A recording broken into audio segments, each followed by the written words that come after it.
Happy Monday, everybody. What's going on? We are back after a week off, after last week's horrific show from Manchester. We're back now. Raw's about to kick off, and we got a few things to talk about. 3 nights in a row for me live streaming. Lucky y'all. I'm going to make sure I can be heard and everything here in a moment. We are in the building, says Vontae. All right.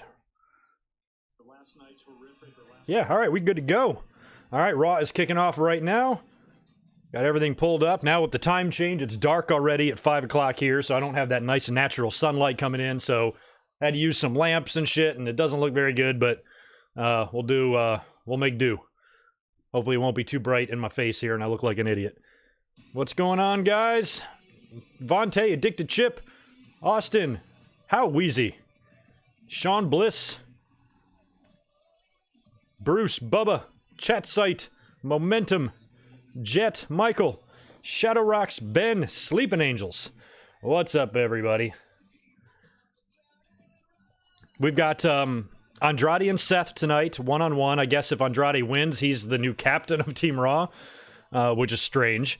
Becky and Charlotte are in tag team action, and there's one other match. Forgot what the fuck it is. Raw is the worst show on TV lately, so we'll see how we survive tonight. What's going on, Boris from the UK? Thanks for stopping by. Hopefully we are not in for a long 3 hours. Hopefully we're in for a fun 3 hours. That's my hope, anyway. All right, Raw is underway. Don't know who's opening the show. Don't know nothing. Don't even know where they are. I'm sure they'll say the city here in a minute.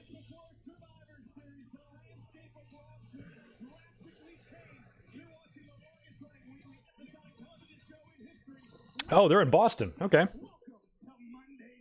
Any of our Boston friends there? I know we got a few listeners in that area. And my stream just froze. Not a big deal. Looks like Becky's coming out anyway. Mike Witt, you're just here for the Cats. Well, they have not been making appearances lately on Mondays. I've got them down to, I've got it down pat now to where I can get them not to bother me. Rajiv is back in the house from Sydney. Barry from Australia.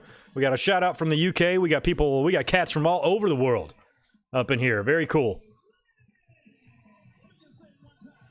All right, so Becky, I guess, and Charlotte, they lost to the Kabuki Warriors last week, which I still don't understand why Becky and Charlotte are teaming up and not Charlotte and Natty, who are the ones to beat the Kabukis like the week before. Still don't understand why that's the case.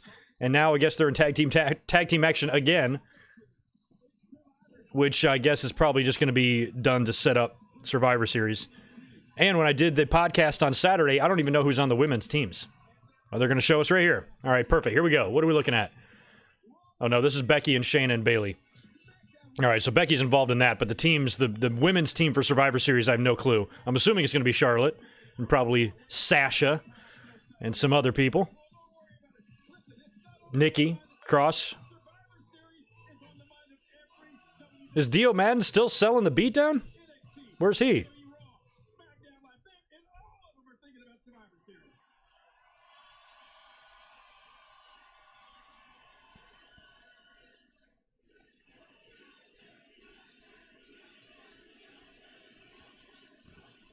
Yeah, I'm with you, man. I hope, Luna, I hope the Raw doesn't suck tonight either. Because I've been doing a lot of streaming. I was up here last night, too. Who was with me for a Survivor Series talk last night? Survivor Series 1987 and 1988. Had a great time talking about those shows. Hung out for a couple of hours last night. Links to all that stuff is in the upper right of the screen. Becky, are you talking?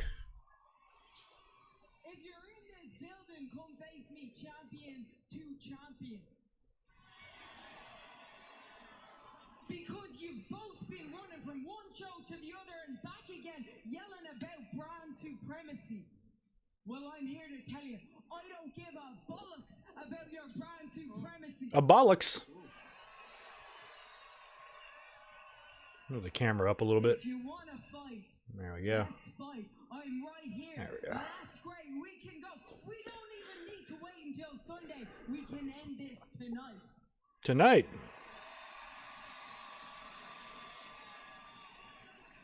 Because after all, what better place for an Irish person to fight than right here in Boston? kind of true. I thought she was teaming with Charlotte. Oh, the Iconics are alive? Look at that. Peyton Royce, I don't think your husband is as good as he thinks he is. Just my opinion.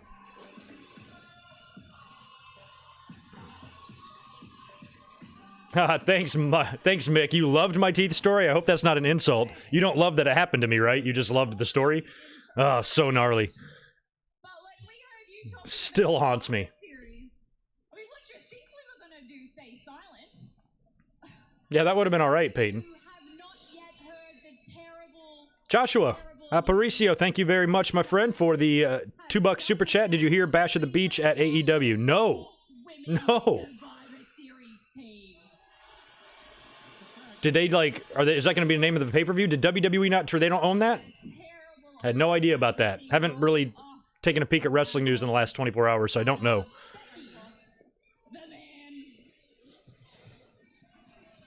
What's up, Anti-Twister? Yes, I'm definitely looking forward to Survivor Series. Maybe not as much as last year because I was there. I went to TakeOver and Survivor Series, and that was so fucking fun.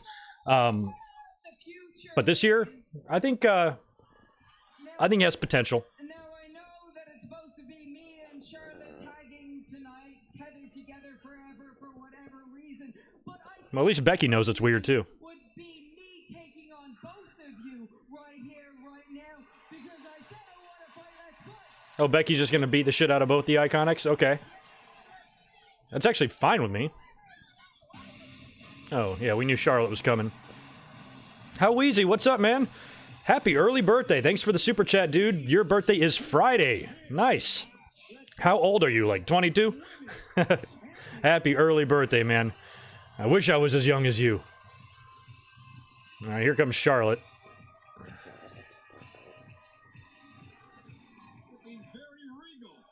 Oh, it's a Dynamite show in Florida in January 2020. Oh, that's the one. Oh, wow, Rajiv. That's got to be the one on January 15th in Miami. The week before the Jericho Cruise. 1 week later, Jericho and the entire AEW roster are going to be on the boat with me. So I think that there's going to be some taping of some matches going on there. That's probably all tied in together. Yeah, the January 15th Dynamite is in Miami.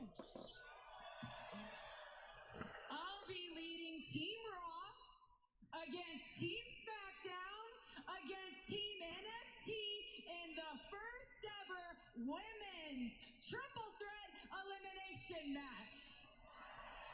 So she's captaining Team Raw, not surprising. Nick Musser, thanks for the $2, dude. CM Punk tweeted and tagged Khan and Vince. I was not aware of that either. What did he say? Do I have Twitter pulled up? Let me put my dark mode on here. Let's look up Punk. What does he go by on his fucking thing? I can never find his Twitter because I don't know. It's like, forget his name. Oh, CM Punk. There it is. CM Pumpkin Pie.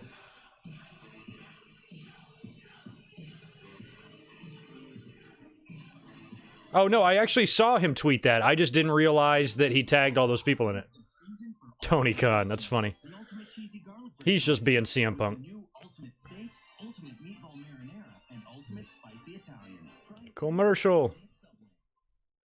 Oh, nice, Luna. You're going to be there on the AEW show on the 15th? I'm telling you, you're going to be in for more than you bargained for because the fact that they put that show in Miami the week before the cruise makes me think they're going to tape some extra shit there.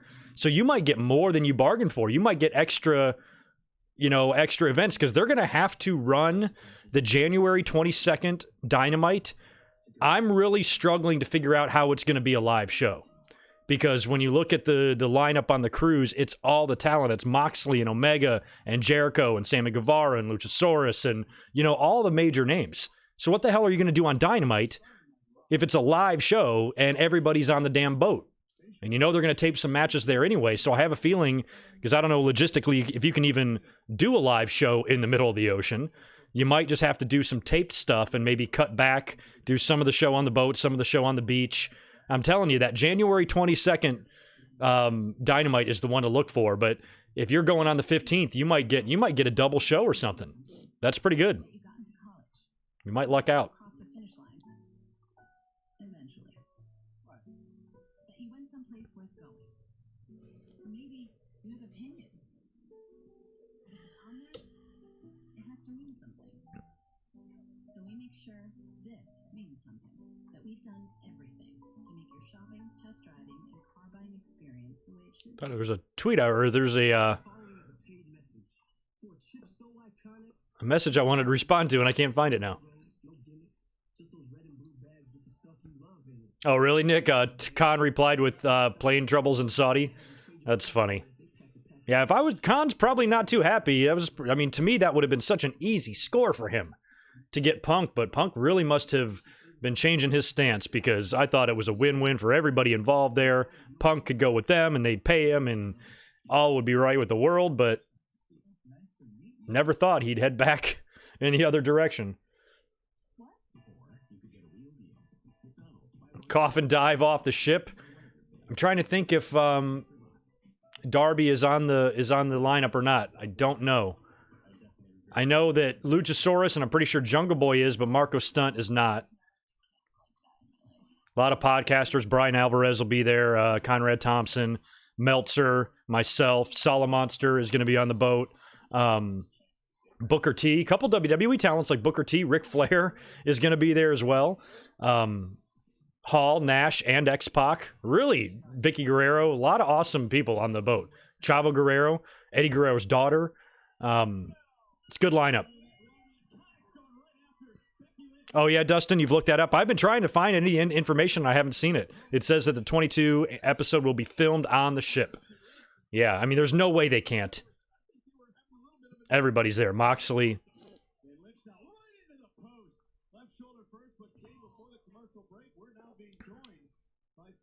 Samoa Joe on commentary. What's going on with your hair, dude?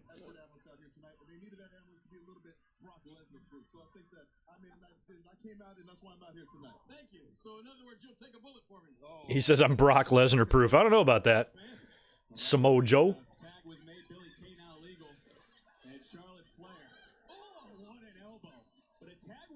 What's up, Barry? Thanks for the $2, man. Favorite Rock promo. I'd have to think about that. I know I can think of one. I think it's the one where he talked to God about Billy Gunn. And he's like, Bob, but my name's Billy. That one. That was fucking classic. There's so many.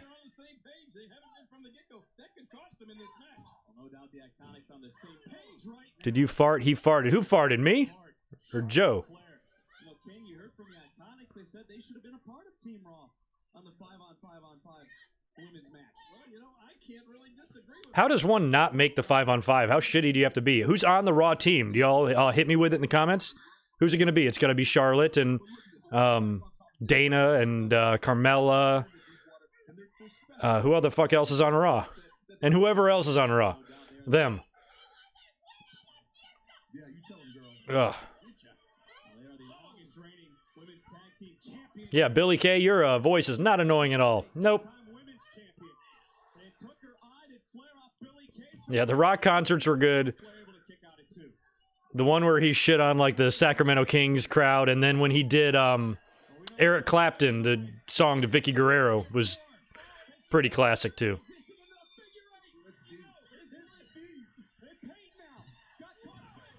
Figure 8 and a Bexploder. Are these girls going to tap? There we go.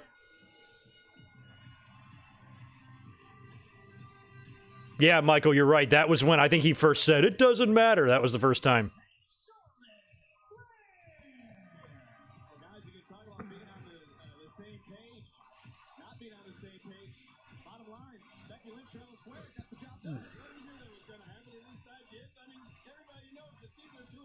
Thank you, Austin. SmackDown's team, Carmella. Oh, she's on SmackDown? I thought they were on Raw. Carmella, Dana, Lacey, Sasha, Nikki Cross. Okay, that's Team SmackDown. Who the hell is Team Raw? It's got to be Charlotte and... I literally don't know who else is on Raw. Like, I can't even think of the roster. How does Raw even have 5 women? It can't be the Kabukis, right? Because they're floating. So what happened?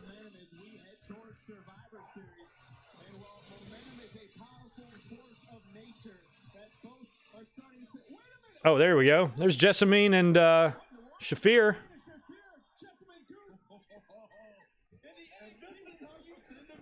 Now, are Duke and Jessamine on Team NXT? No, they're not. Are they? God, there's like a War Games team, and there's fucking 5-on-5. I'm so lost. I can't wait till Survivor Series is over. It's going to feel so much easier to keep track of stuff. So we got Shayna and company just hit the ring, beating the crap out of the Iconics and Becky and Charlotte. And they down.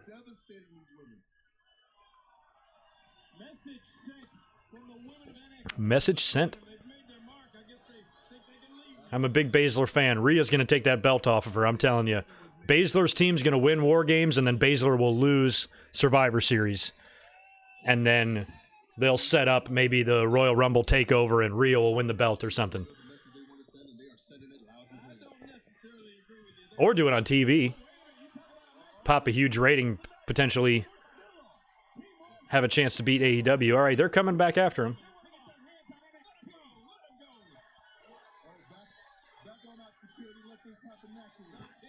Look at these security guards. Yeah, tough job having to hold them back. Don't get a little handsy there.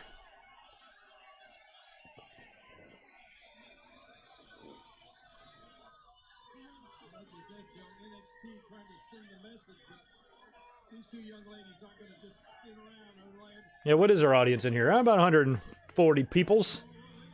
Yeah, smash the thumbs up or don't. Doesn't matter. I usually delete these live streams.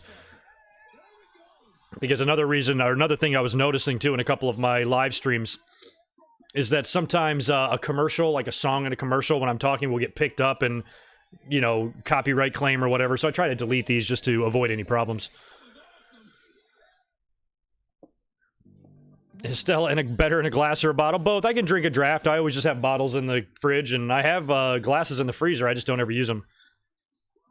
But when Stella first started making the rounds in restaurants, a lot of people had the Stella glasses and all that. And they're both. I can drink beer in bottle, can, glass, or shoe. I don't care. Steven Scott, thanks for the $5, dude. Appreciate it, man. What's up, GoodMicWork? It's been a while. Which Survivor Series did you like best? 91 or 92? I'm probably going to go 92 because 91 is one of my least memorable. Well, I don't know, though. That's Hogan Taker. I don't know which one I liked better. I think I remember 92 a little bit better because I probably rewatched that Brett and Shawn match 100 times. The wrestling and fan in me liked 92 better, but it was awfully awesome and pretty damn cool to see The Undertaker 1 year after his debut win the title in Detroit. I've been backstage at a wrestling event in that very building.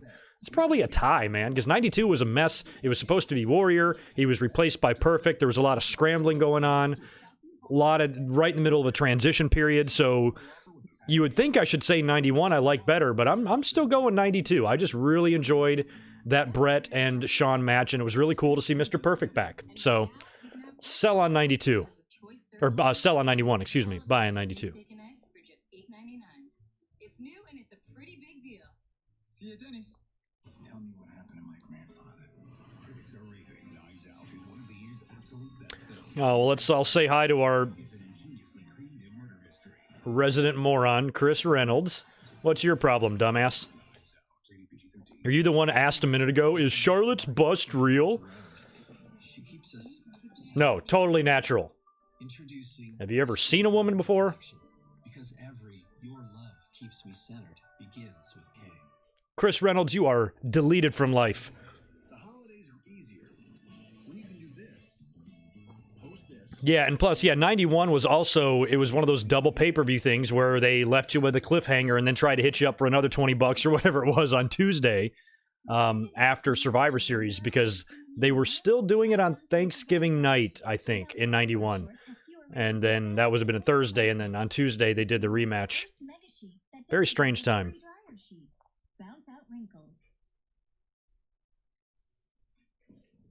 Because I believe technically that title win does count in the record books for Hogan. But they just stripped him of it right after he beat The Undertaker. Beat him with a roll-up.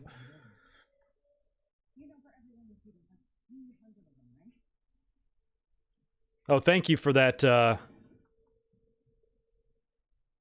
Nick and Bubba, for sending me that press release about Bash at the Beach.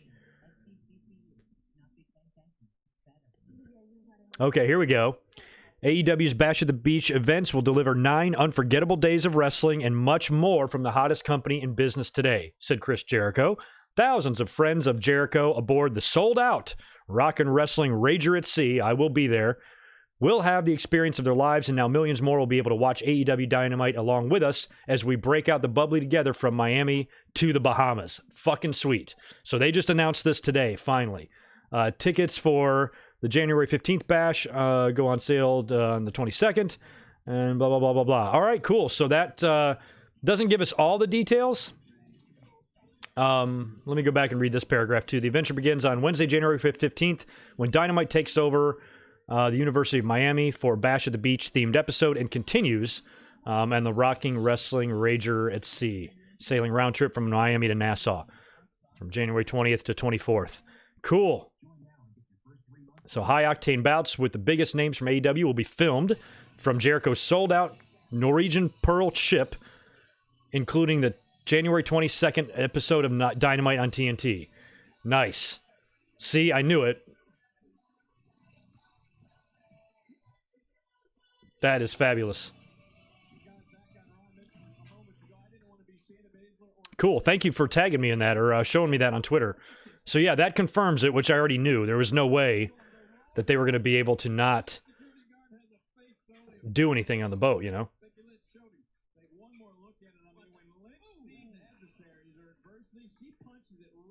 Nice. That is fucking exciting, man. Hey, welcome back to Monday Night Raw. With Survivor Series less than 1 week away, every superstar is looking for their opportunity. Which brings me to my guests. Ladies and gentlemen, please welcome Zack Ryder and Kurt Hawkins. Zack Ryder and Kurt Hawkins. Gentlemen, after your victory at WWE Live in Mannheim, Germany, you earned a Raw Tag Team title opportunity tonight against the Viking Raiders. How prepared are you for such a high-stakes battle? Charlie, an opportunity like the one we have tonight doesn't happen too often. You want to know if we're prepared? Our entire careers have been preparing for tonight. That's right. There's a reason why we've been here as long as we have. Oh, look at that. The Authors of Pain are here. Why is he kissing Hawkins? Why are they making out? Stop. Ooh, Jesus. Headbutt to the face. All right, Authors of Pain are back, beating the shit out of the Major Brothers. It's Akeem and Razor Ramon.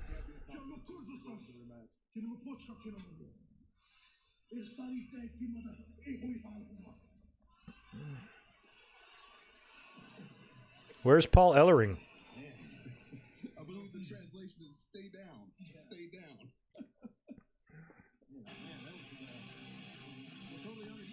All right, here comes the OC. I'm kind of sad that we don't want none anymore. Very sad about that.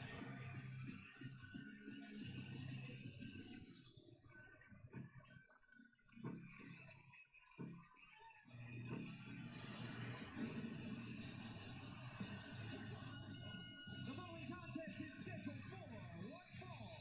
Introducing first, a clubbing joint by his tag team partners, Luke Gallows, and the United States champion, the phenomenal AJ Styles, representing the OC, half of the best tag team in the world, Carl Anderson. Yeah, Steven Scott, they were changing shit up a lot. The Bulldog and Warrior were let go, so whatever they had planned for them, you know, for Survivor Series had to be changed, which is why Shawn took the belt off of Bulldog so fast after he won it. I mean, that epic match in Wembley, and then like a month later, he dropped out on Saturday Night's Main Event.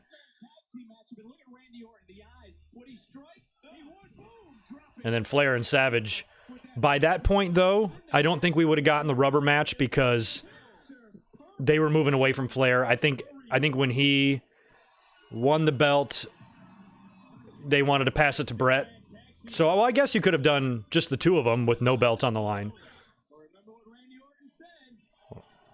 Yeah, because I guess it would have been a rubber match because they worked SummerSlam, but that was like DQ, and then Flair beat him on TV.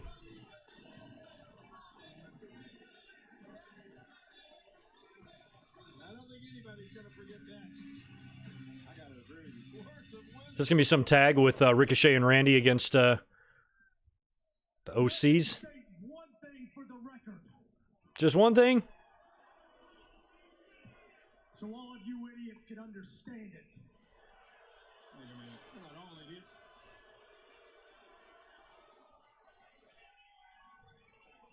I would love to defend my United States Championship tonight against Humberto. But Humberto disrespected me last week. That's absolutely right. He did disrespect you last week. He did? And when you disrespect one, What did he do? I don't even remember. Your show sucked last week. respect every member of the OC. And that's why Hot Carl Mother-Lovin' Anderson is going to beat the crap out of you, Humberto. Oh, yeah, now that's not My audio on Raw is just like a half a second off. Marty. Is that everyone or just my shitty computer? Rose and I are already the best tag team in the world. We got a trophy to prove it. We got a trophy. A big Trophy! Now, right here tonight, Humberto is going to be taught a lesson, courtesy of the official, the original, the only club that's ever mattered, the OC. Sounds to me like Alright, here comes Humberto. it's going to take a lot to get any of these boys tonight, kid.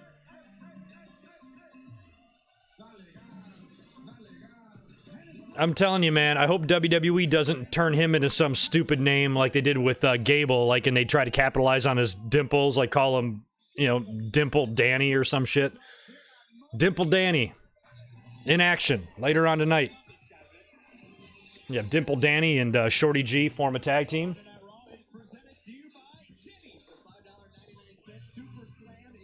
Tony Chimmel is the best ring announcer. I don't like him. I watched him flip out once at a show, and ever since then, I've just assumed he was a douchebag. He might be a totally nice guy, but just never liked his attitude. Looked like a cocky son of a bitch. And I saw him act like a little baby at ringside during a SmackDown taping once, yelling at people and stuff, and I'm like, fuck this guy. I'll take Justin Roberts over him. And I'll take Howard Finkel over everybody. Absolutely not. I've been around beginning to where he is at now in his entire career. Yeah, how long before he's just hum? Yeah, he might just be that soon. Well, he's looked better, but trust me, he's just picking up steam. Dimples D was a rapper back in the 80s. How do I not remember him?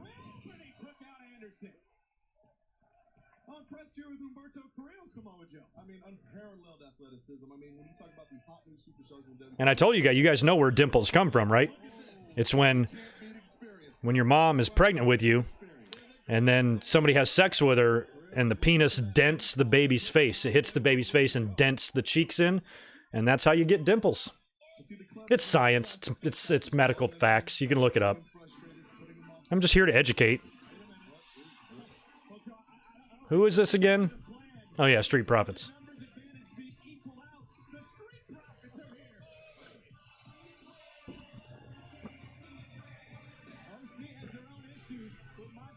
Man, what was going on with Montez shaking the ropes last week? He looked like the Ultimate Warrior. Mickie James, I don't know if she's ever going to come back or not. I know that she just lost her sister like yesterday.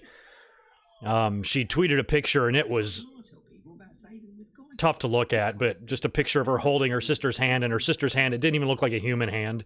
It was just like white. And I don't know if maybe it was after her sister had passed that she took that pic. I don't know, but I almost had to do a double take. I thought maybe it was, I didn't know what she was holding on to, and it turned out to be a human hand, her sister's hand, who I think was battling cancer for a long time, and finally passed away. Really tough on her, obviously, and I think even Nick Aldis tweeted out something about it as well, letting fans know what's going on. So as far as her injury goes, I don't know what's going on with her and how long she's going to be out and when they plan on having her come back on TV. But now with this, she's going to have to go through, that process in the morning and all of that. So I think whenever she's healthy mentally and physically, they'll bring her back in for, a couple more shots. She's still a name, she can still be useful, especially with some of the younger girls, putting them over and stuff. We all have an immigrant story, which is why Modelo is partnering with the International Yeah, I can't argue with science. You know, I'm not here to.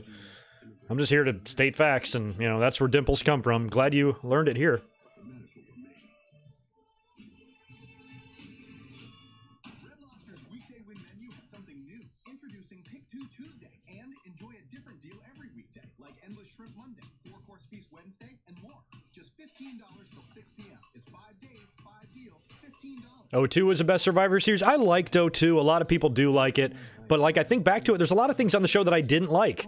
I think the wrestling was really good. The matches were good. Even the girls, I know what, Trish and Victoria or something had a really good match.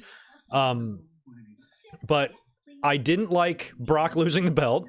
I didn't like Scott Steiner. And I didn't like the Elimination Chamber. And I didn't like Shawn Michaels' hair. And I didn't like Shawn Michaels' tights. It's too many bad things on that show. But overall, the show was really good. But for me personally, there's other Survivor Series I like more than that. But I know 2002 is a common favorite amongst many of you. And I haven't done a review on that. That should have been on the list. I should have done that this year. No time now. November's over.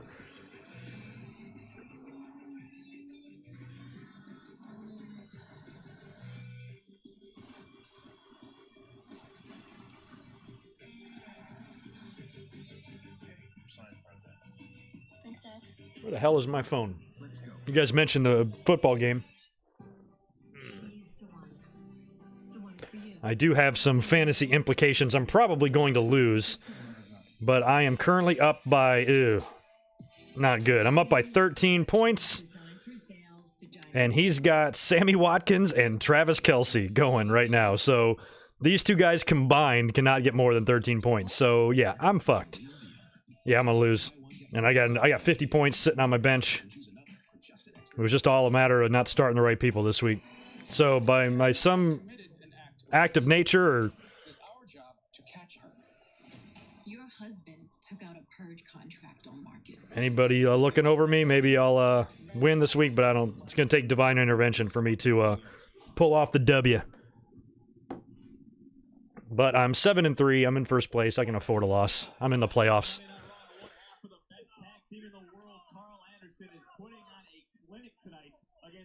Yeah, his shit brown tights with his little stable boy haircut. It just did not look right on him at all. Triple H got really injured in that match too, messed his throat up real bad. And plus, I thought, even like right off the bat, I mean, you guys know, have been listening to me for years, have heard me say this over and over. Ever since the very first one, ever since Survivor Series 2002, and the match was announced, I was not into the Elimination Chamber. I thought it was too much. I thought it was too over the top. We were only a few years away from having the Hell in the Cell come into our lives, which was crazy enough as it was. And I didn't need a chamber with pods and shit. And I think it was kind of like their answer to War Games, but I would have rather them just do War Games. And I thought it was just way too convoluted, and I still don't like it. You know, with the 4 pods, and now the whole thing looks like a toy. It just looks like one of their figurine toys. And then they flash the lights on the pods and all that. It's just too much. It's a spaceship. You don't need to have a spaceship out there. Just keep it simple. And I've had that opinion ever since. Like, it's not like I was okay with the Elimination Chamber and grew to hate it. I never liked it. From the minute Eric Bischoff blurted it out, I'm like, oh god, too much. So it's been about 17 years of me hating that concept.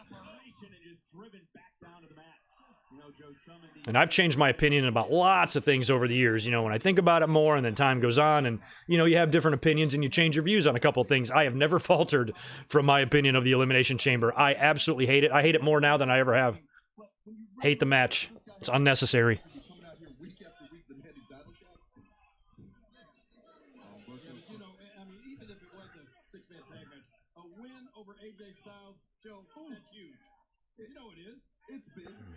It's a big thing in any young man's career. What does no NFL tall please mean? Donnie Murdoch?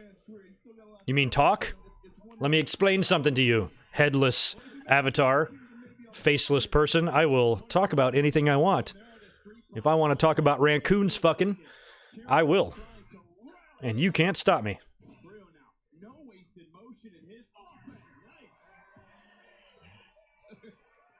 Survivor Series 2014 main event was awesome. I just remember one of them going like an hour long, the 5-on-5, which was really fun. I thought that was like 16 or 15 or something. I don't remember now. Which year?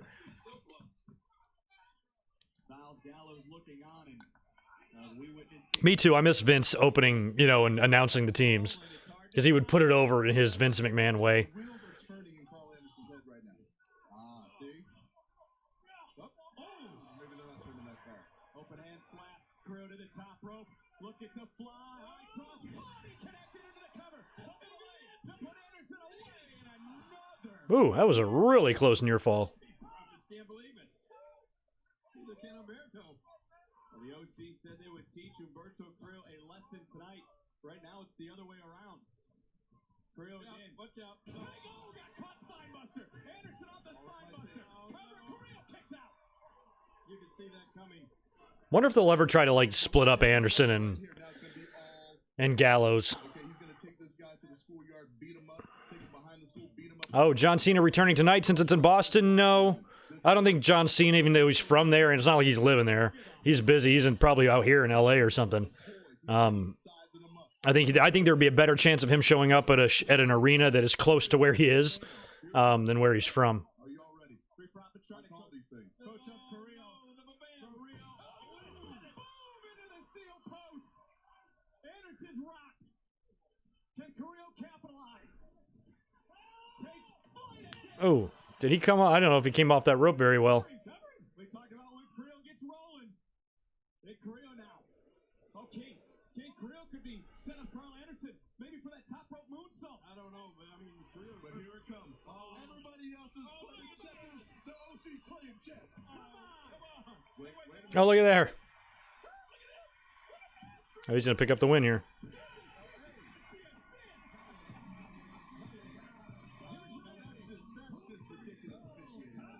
All right, so Humberto got the pin on Carl Anderson. OC's all mad. They're very angry. A little shimmy and shake for the Street Profits and Humberto Carrillo. That's a classic example of what goes around comes around. The OC thought they had it won. Well, just honestly, but the tables were turned. Cena will be back. He'll be back in between his stuff. It's not like he's never going to be back. Not only will he be back, he'll win another world title. I promise you that. And I think he'll definitely be at WrestleMania too. What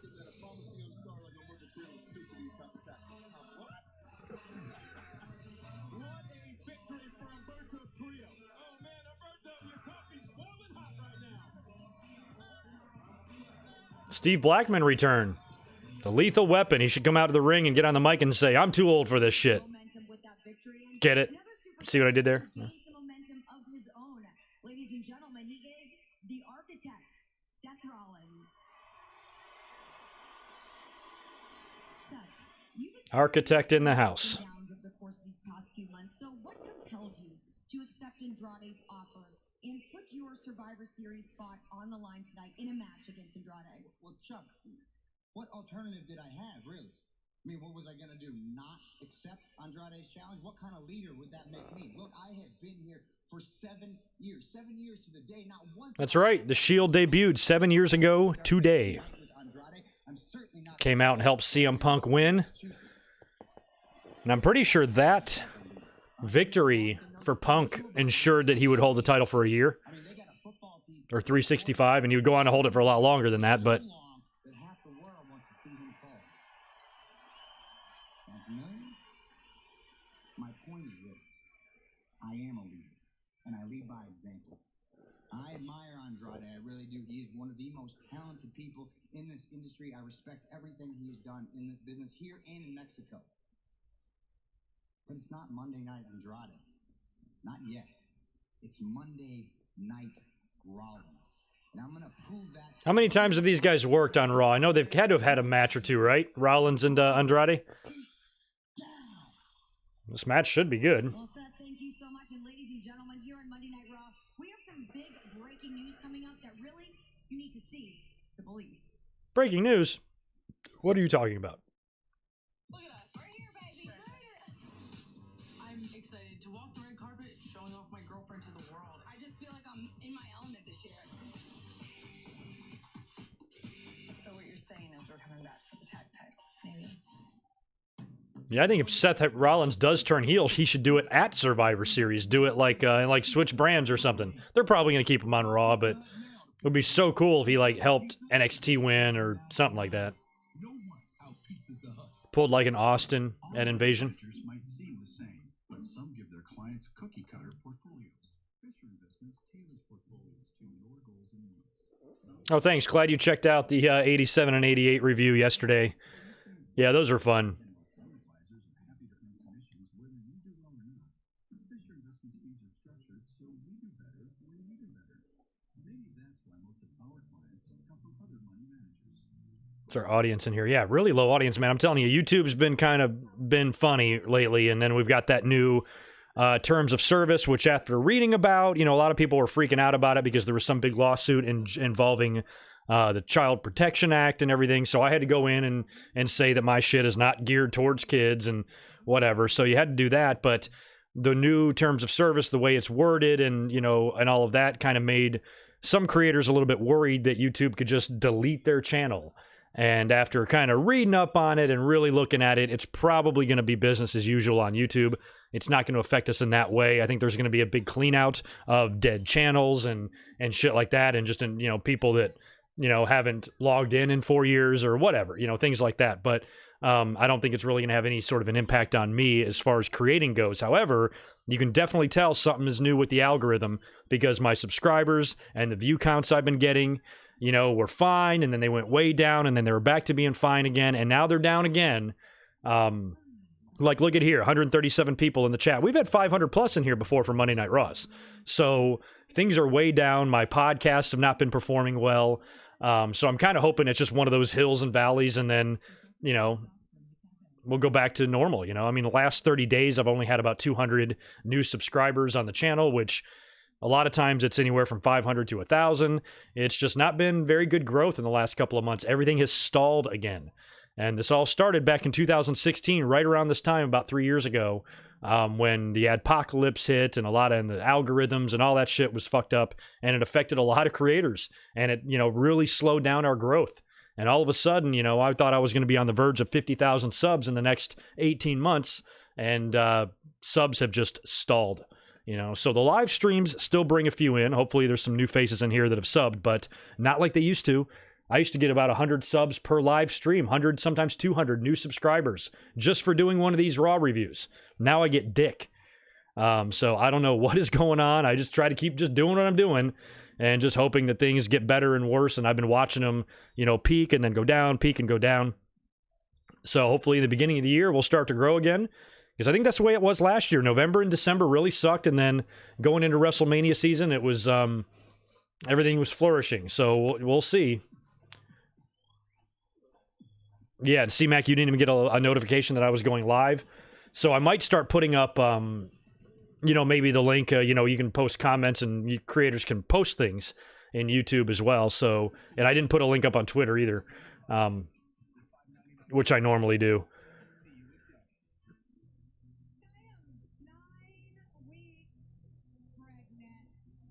Oh, yeah, the old pregnancy angle. We don't know what we're going to get more out of this tonight between these three yahoos. You're saying I'm lying? Are you freaking kidding me? Why are you yelling? Stop yelling! That is Bobby Lashley. Wait a minute! What me in the face? I don't know if they'll debut another major character in a match at Survivor Series again. We saw the Shield debut and stuff, but that really they weren't competitors in the match. But, bringing somebody in like they did Taker, I don't know. If they got someone real hot or real big that they're preparing, but now it wouldn't come out as a surprise. We know who it is, Even when Braun Strowman appeared, we recognized him like, oh, that's that dude from Developmental.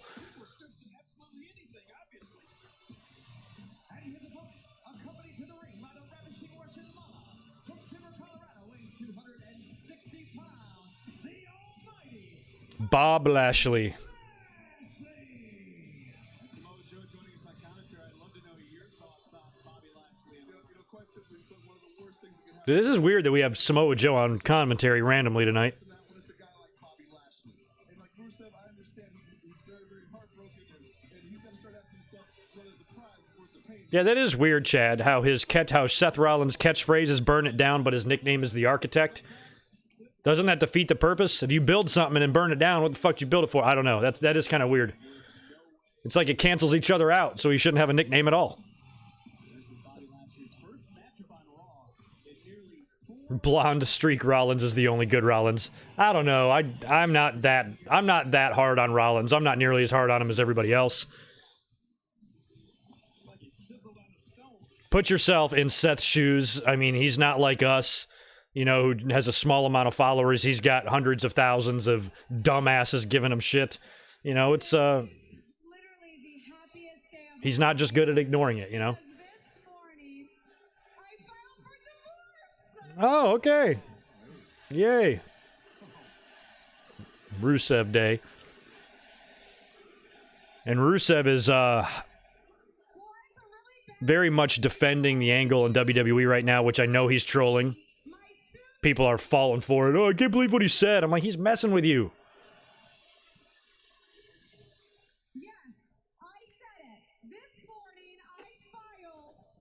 Yeah, Bruce, I talked about that last night. As a matter of fact, the backstage interview prior to that match in '88 was, you had the managers there too, which was Bobby Heenan and Frenchie Martin, and you had Mean Gene doing the interview. So not only is the team dead, the two managers and the guy doing the interview has also passed away. Oh, a restraining order? Oh my God, are you serious, Lana? In the Commonwealth of Massachusetts. Do you know what this means? This means that Rusev cannot come within 90 miles of myself. 90 miles? That seems a little much.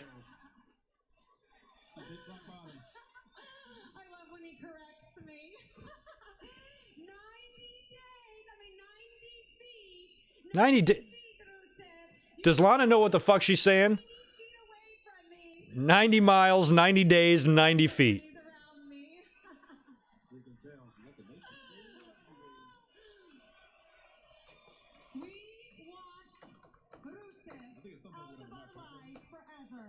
Because Bobby and I just want to be together forever. You know, it's the simple things that are understated. You know what I mean, King? She's the girl who lost her reputation and never missed it. I was certainly wrong. No way Jose's in the ring. Well, again, we are going to have a match. Joe, to your point, it's no way Jose here against... All right, what do you think? Is Bobby Lashley going to be able to pull this upset off here and beat this guy, or what? I have a feeling all that conga dance is about to get real expensive. And Lashley, oh, a handful of hair. Oh, he's got a head full of hair. Oh, She's using you, Bobby. You think? Now unleashing. Lashley gets a mouthful of fist.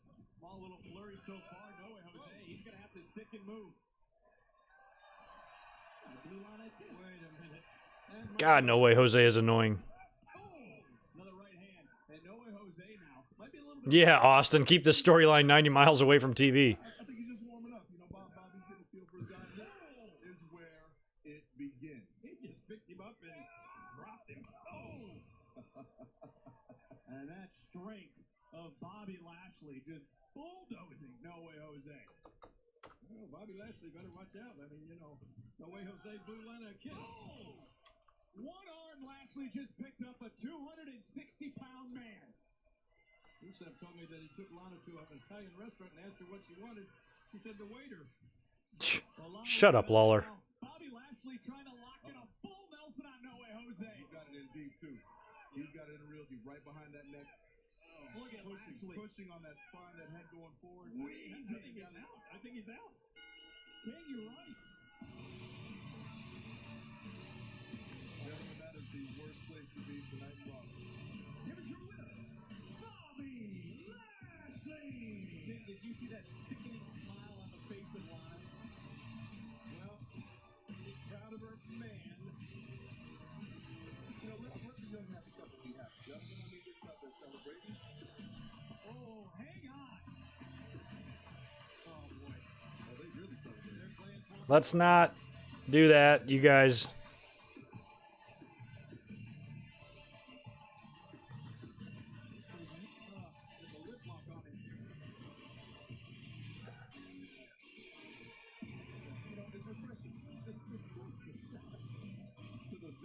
I didn't even. I was looking down here. I was reading something. How did he win? He won with a master lock?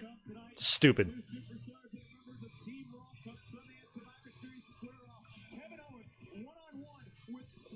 Oh, Owens and McIntyre. That'll be all right.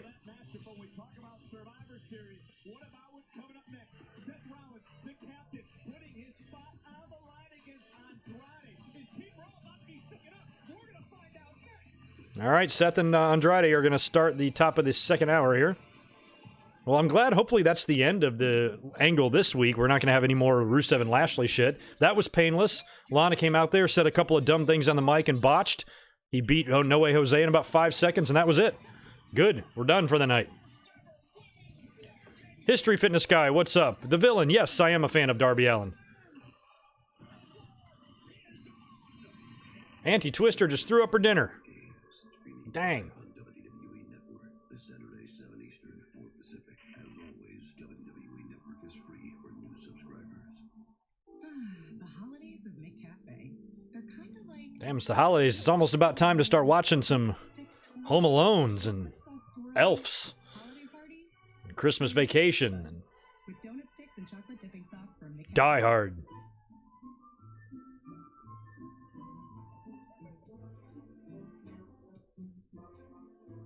It'd be cool if Samoa Joe, whenever they reintroduce him, and he's back in the ring and he's healthy, if they don't, like, really tell anybody and he's still got that cast on and he's doing something like tonight. Like, he might actually, that might be a part of the angle tonight. I don't know if he wants to get involved somewhere, but basically just continue to have the cast on. Don't make it known that he's cleared to return. And then he takes off his suit and jumps in the ring, beats the shit out of somebody and rips the cast off, says he's healed and he's back, or I don't know, something like that.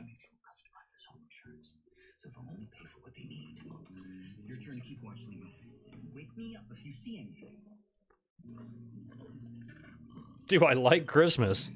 Like, I like the holidays. The holidays is a great time. Fun to be with your family and all that. Only pay for what you need. Yeah, Christmas Story is good. You know what I just realized, or I didn't realize, but I learned in I was watching some Christmas movie shit. The kid from Christmas Story, Ralphie, is in Elf.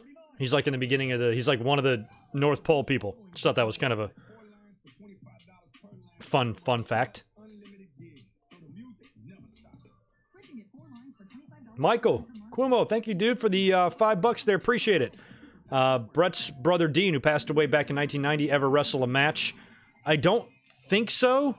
He might have done a little bit, not in WWE, but he might have done a little bit in Stampede. But I don't think he was really a wrestler. He did other things. He had a lot of other. He was like an event promoter and shit, and he put concerts together and did some pretty cool stuff. And he died the day before Survivor Series, and Brett wrestled anyway. That was the same match that The Undertaker debuted in, and they acknowledged it on commentary. And Brett lasted all the way to the end with $1 Million Man and lost. Because Brett wasn't really being pushed as a singles at that time. He was tag team champions at that time. Listen to these words.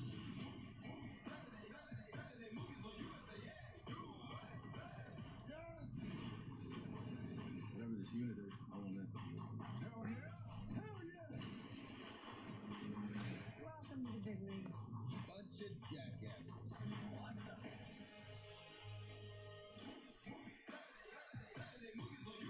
Yeah, Bad Santa. I think I only saw Bad Santa once, but yeah, it was bad. I own the DVD. You guys want to get in the ring? All right. Now, there's more hope than ever for kids with cancer. The Leukemia and Lymphoma Society's Children's Initiative is attacking... I don't know if I'm going to go see the Mr. Rogers movie, but I think at some point I will see it, you know? I saw the trailer. It was fucking amazing. Looks like, Tom Hanks looks like they picked the absolute perfect guy for that. But I don't know if it's a movie I'm going to take the time out of, to go actually pay for and see. Maybe I will. But I'm sure I'll see it at some point.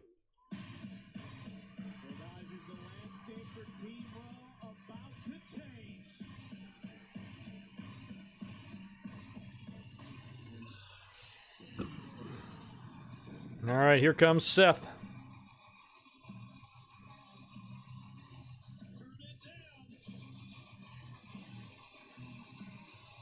There is the current team captain for Team Red, Sunday at Survivor Series. I know, that is funny how Carl basically played himself in the Family Matters, or in the Die Hard movies, and then he was like the same guy in Family Matters. They should have made it the same character. Like, why not? You could have those two universes tie in, because the wife, Family Matters was a spin-off of Perfect Strangers. The wife, like, worked with the cousin and the brother in Perfect Strangers, and then she was a fun character and they did a spin-off. So why couldn't they just have her be married to the guy, the cop in Die Hard, and then you have like a sitcom and a movie universe tying in together? Would be fun. Because he's the same fucking guy.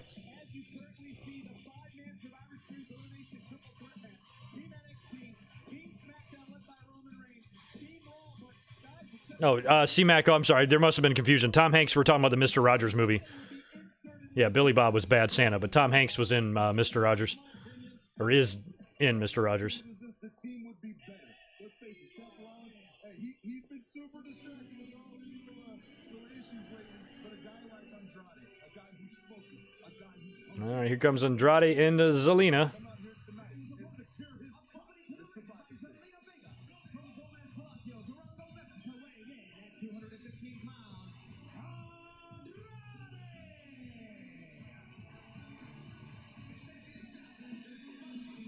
Gentlemen, there is your team upgrade. It is my pleasure to announce the man that, after tonight, will be leading Team Raw into Because if Andrade isn't winning this, which I don't think he is, and Team NXT. he's not even booked. Sunday, They have a chance to get 50 to 75 wrestlers on this card, and if Andrade is not one of them, that's pretty fucked up. the greatest in-ring technician on the face of the planet. Seth doesn't look convinced, Zelina.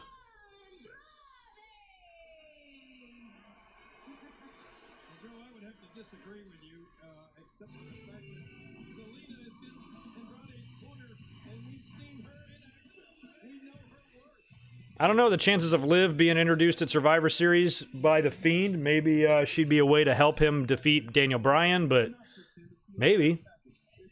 She'd be a great distraction if she showed up in the ring and Bryan is confused and then he gets nailed with the Sister Abigail or with the Claw. Daniel Bryan's losing, I know that. Competition streaming live on the WWE Network on Sunday.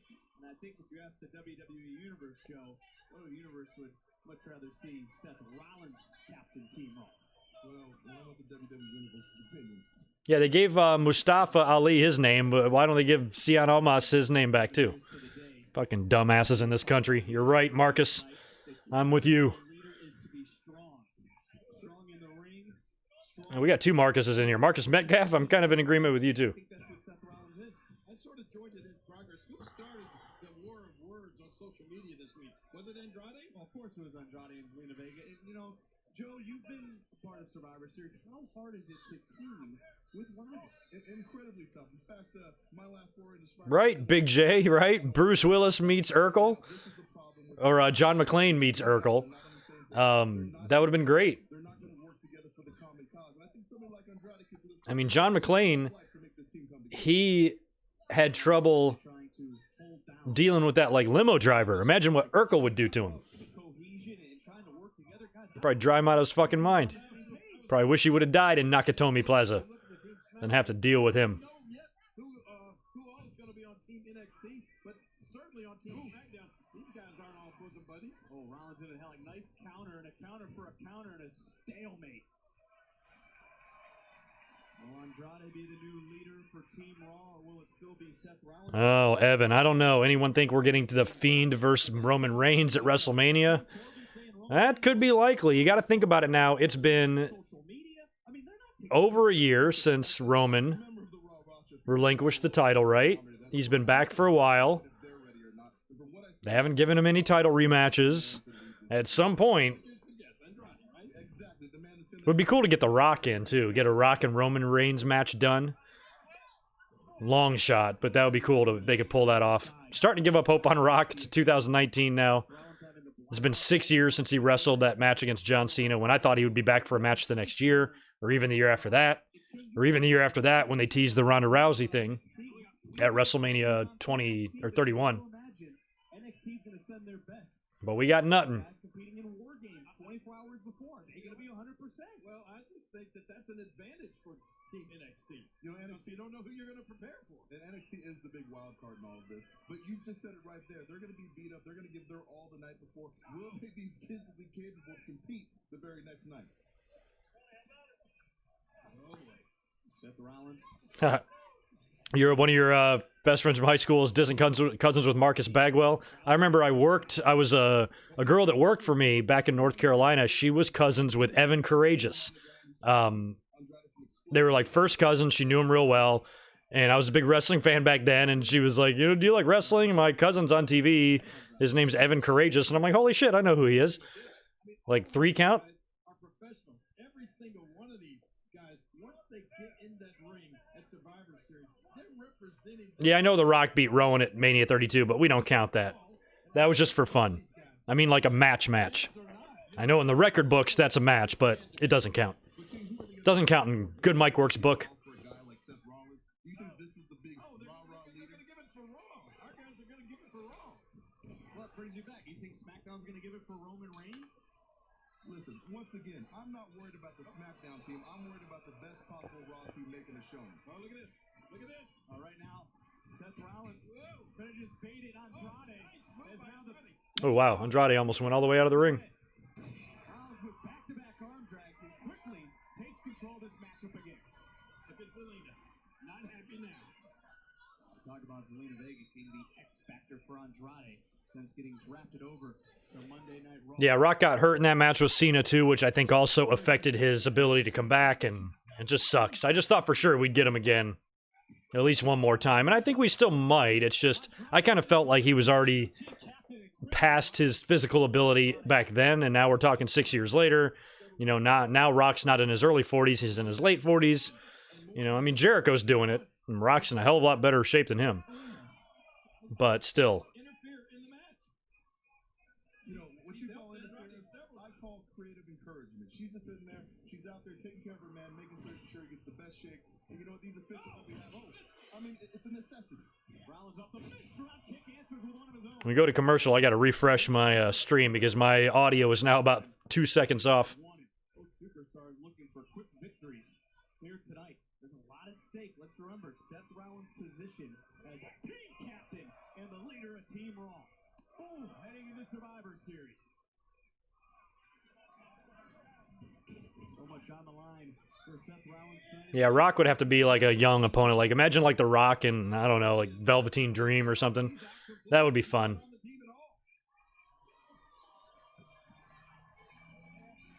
You can feel the WWE Universe, the tension starting to build as this match continues. Oh, and a forearm by Seth Rollins. Rollins looking, And they're right there, gentlemen. What's that? What do you call it? Off the distraction. Oh, we got to go to a commercial. Seth's on the floor. Encouragement, she did a great job. Oh, Zelina's going for the Hurricane Rana. Oh, Seth caught her. And the referee turns around and Seth is just holding her. It's a lady, so go encourage somebody. Oh, he's throwing Zelina out. Don't do that. Oh, are you kidding? The official has just crossed out Zelina Vega. She's being ejected from ringside. Oh, wow. Andrade taking high risk to change the landscape of Raw. Paul Roman, yes, there was a big update on the Chris Jericho Cruise today. And they did confirm that there will be some Dynamite matches taped on that show for this big Bash at the Beach 9-day-long event in Miami. And I'm ready, man. It's going to be fun. 2 months away. Less than 2 months. No, about 2 months now. That's not right. It's right, all right. Finger dipping? That's not right. That did look good. That did look good.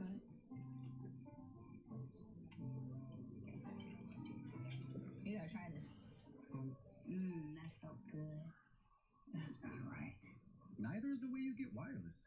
We're easy, online, and right now, you can get any plan for just $15 a month, only at mintmobile.com.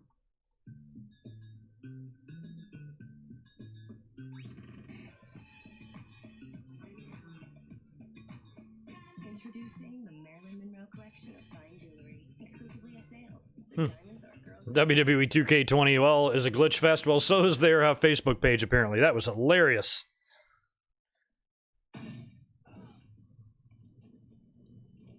Yeah, Mike, I'm down with that. Thanks for the $2, dude. Aleister Black versus The Fiend at some point would be great. Currently on separate brands, but don't let that ever be a reason for you to say that that match can't happen. Brand, where you are and which brand means absolutely nothing. If they want to move you, they can move you. They can just make some shit up. Look what Brock did. I'm just going to quit. I'm on Raw now. An AJ Lee appearance, to me, would be extremely likely at this point as well. Now that Punk is back. Would love to see that. Oh. GoodMicWork needs another Stella. I'll be back in like 2 seconds. Nice to meet you. What? You could get a real deal. If they buy one, get one for $1. New Stella. So choose another for just an extra $1. For Maurice and little Jaden, this moment borders on the extraordinary. Not because of what's happened, but because a few months ago, it wouldn't have happened at all.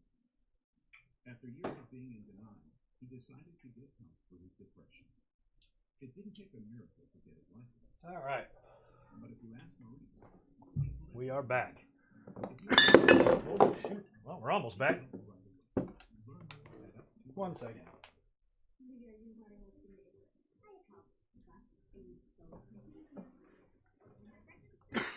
There we go. Well, I tipped over my beer bottle, but luckily it was the empty beer bottle, so we're okay. All is right with the world. Evan Neal turned 25 last Thursday. Happy belated birthday. Congrats on reaching a quarter century.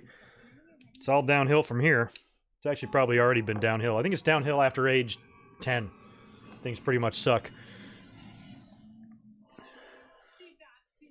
Yeah, luckily it wasn't too much of a party foul. I just dropped my empty beer bottle on the desk.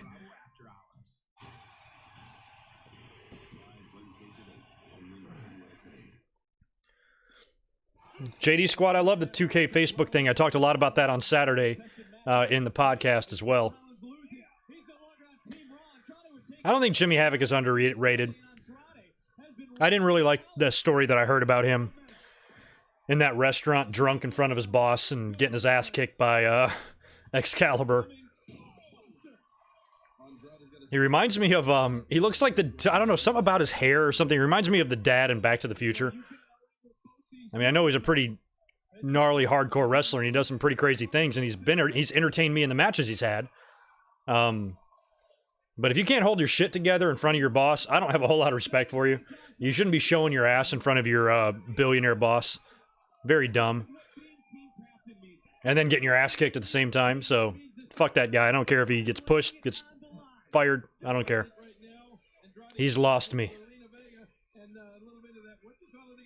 Creative encouragement, kid. He needs some encouragement right now. Thrown into the cover, hook of the leg to put Andrade away, and Andrade kicks out at 2. And it's not easy to put a man away like Andrade. Oh, man. That would be kind of cool, Evan Neal. But you got to think, though, how much sense would that make if Punk showed up on Sunday and helped NXT win? That would create the pop of the night and explode the internet. But why would Punk align himself with Triple H, you know? So I don't know. But I think we're maybe looking ahead. I mean, Survivor Series is in Chicago. He could do something, but I think it's baby steps. Let's start with Fox and maybe put something together for WrestleMania. Unless they have some grand plan that they've been keeping quiet all this time, I'm not optimistic he'll be there in a storyline capacity.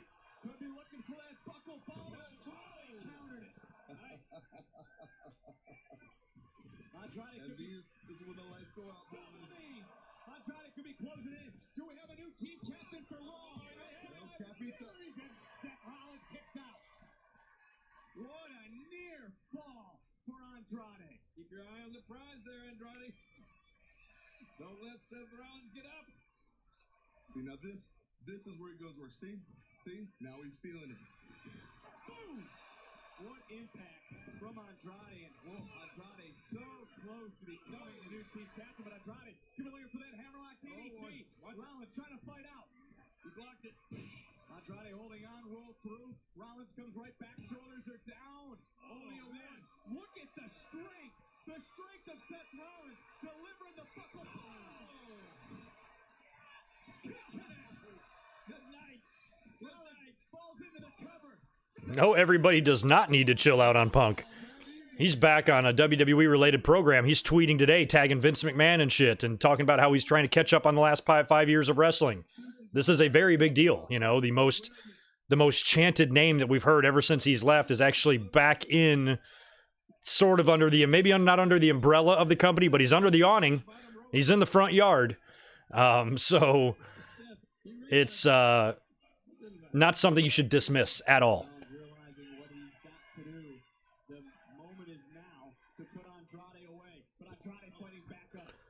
Yeah, I'm hoping whatever the secondary title in AEW is something like the television title.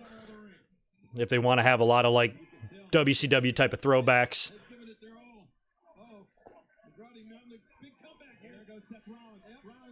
I'd be into that.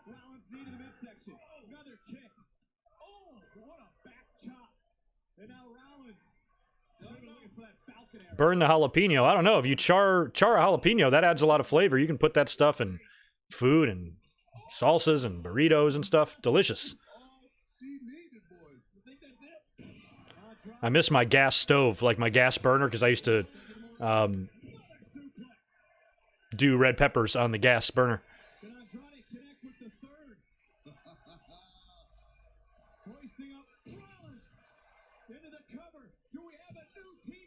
No, we don't.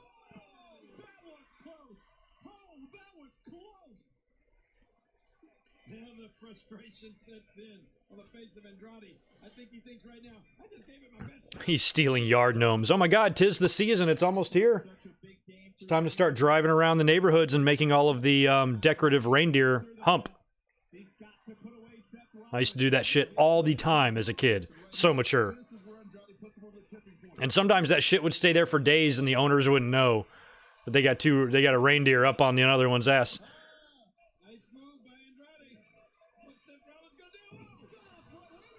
Oh, Seth moved out of the stomp thing. That's kind of cool.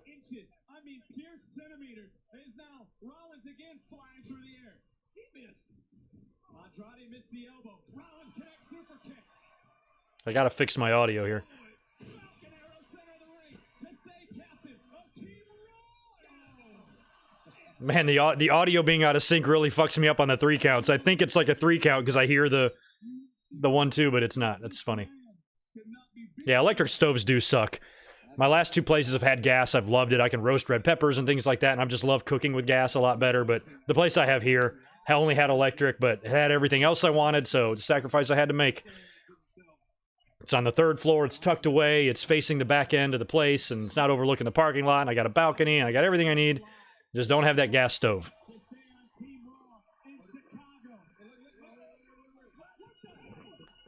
What are they doing?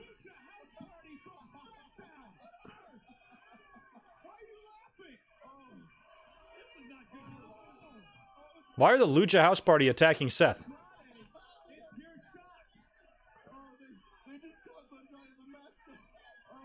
Are they dumb? Are they trying to help Andrade? Because they did not.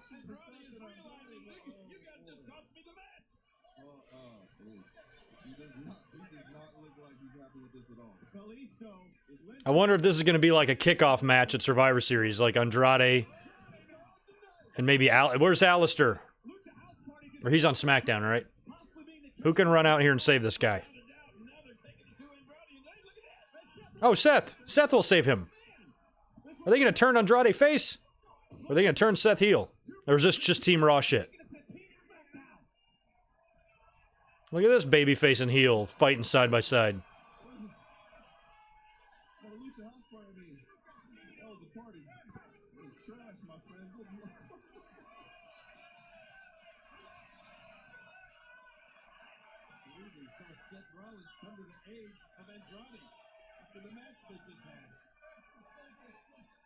Yeah, we see your blue SmackDown shirts. You guys don't even want to be there. You want to be released. Why are you out there fighting for SmackDown? What the hell do you care? They should be called the Hypocritical Party.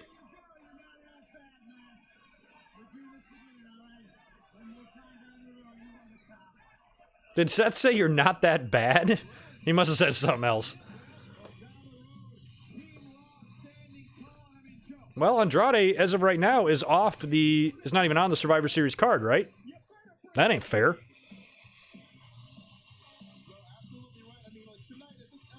Black is on Raw. I love that I don't know where he is.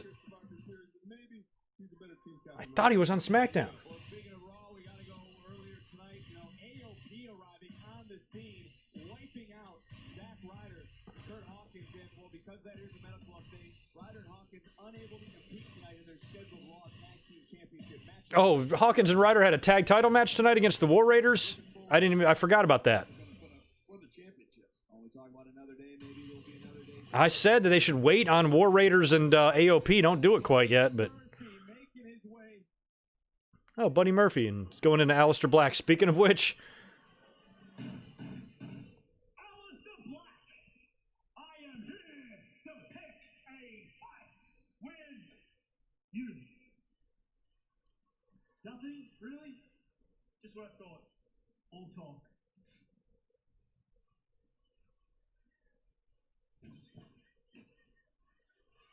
He came out. Where is he, on the toilet?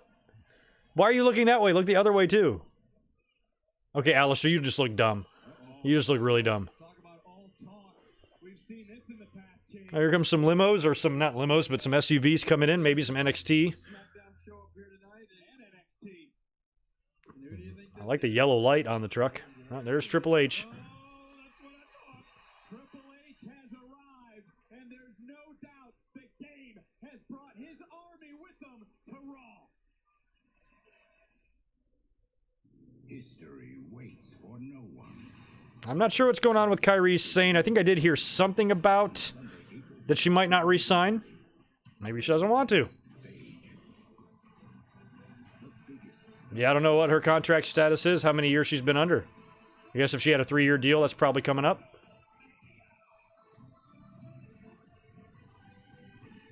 Tickets and travel packages available now. A rogue agent is helping a psychopathic killer escape the authorities.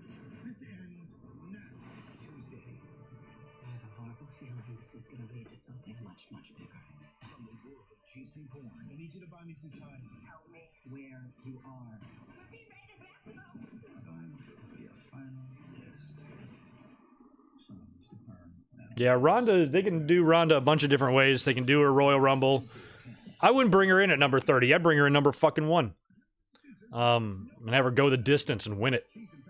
That'd be the only thing to make Royal Rumble interesting. Otherwise, number 30, you're right, is too obvious. AJ Lee would be a good pick, though, for number 30.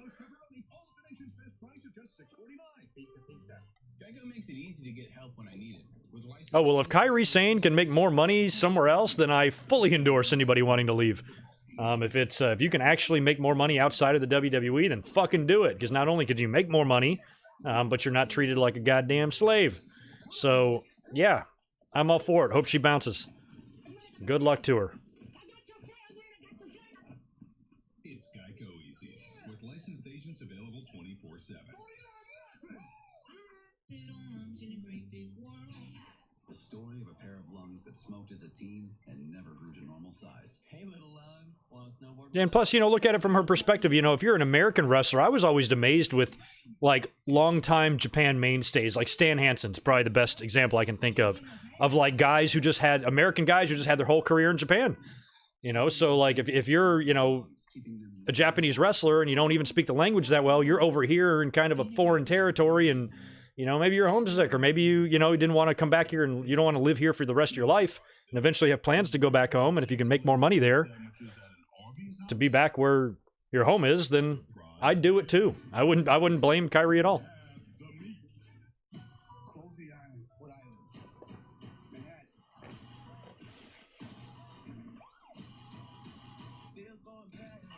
He's mine.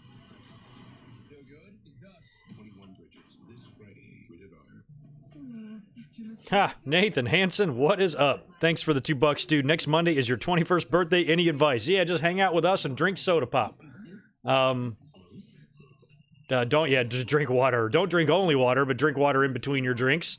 Depends on what you're doing too. Like if you're just going out for like something casual, it's no big deal. But If you're like me and my friends are all fucking crazy, I went out knowing that I'm probably going to be hugging the toilet later on that night, and I almost made it.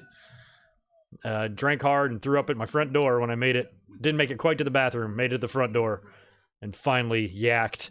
But you can kind of go either way. Just don't overdo it. Don't give yourself alcohol poisoning. Don't do a bunch of shots. You know, if you got to do a birthday shot or something like that and do a couple of those, no big deal. Make sure you do not drive and are nowhere near a car. Make sure you have somebody that's considered a close friend with you that'll make sure that if you pass out in an alley, they'll get you home. Don't throw up or pee in an Uber. See what else. Make sure you don't lose your wallet, your phone. Don't get beat up. Other than that, just have fun. Oh, and make sure you eat.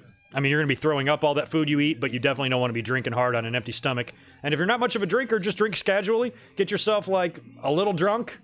Maybe a really strong buzz or a little bit drunk. Something to the point where you're not throwing up. You just might wake up the next day with a headache. That would be my best advice. Don't overdo it and stay alive.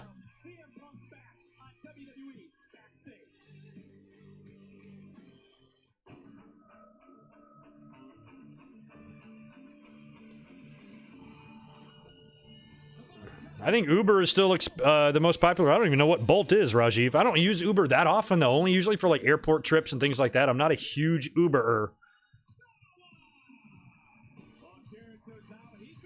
Is Akira Tozawa on Raw?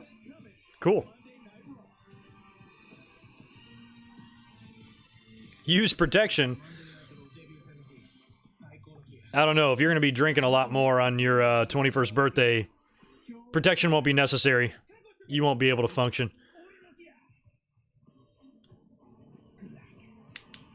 Oh yeah, I still got to refresh this because my audio is whack. There we go. USA Network. All right.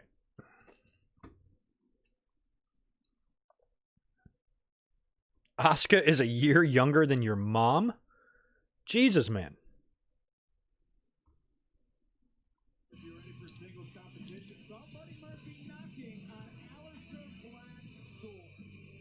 Oh, they mentioned CM Punk. Oh, yeah, I saw they just talked about the CM Punk thing. I guess that didn't register.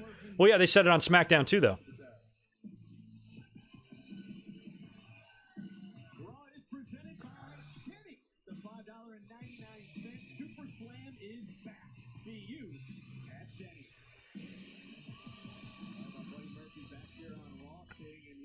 Several impressive victories. Yeah. A couple over Cedric Alexander, beat R-Truth as well. That means he says he's no longer... Oh, wait, I thought he challenged fucking Aleister Black. He's in there with Akira Tozawa, and then Aleister ran out of the door. That was horrible looking.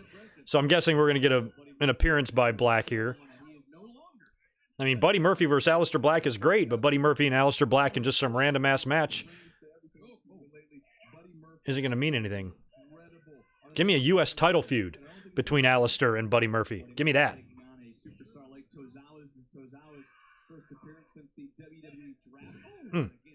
Yeah, he hasn't been on TV since the draft, they just said. Jesus.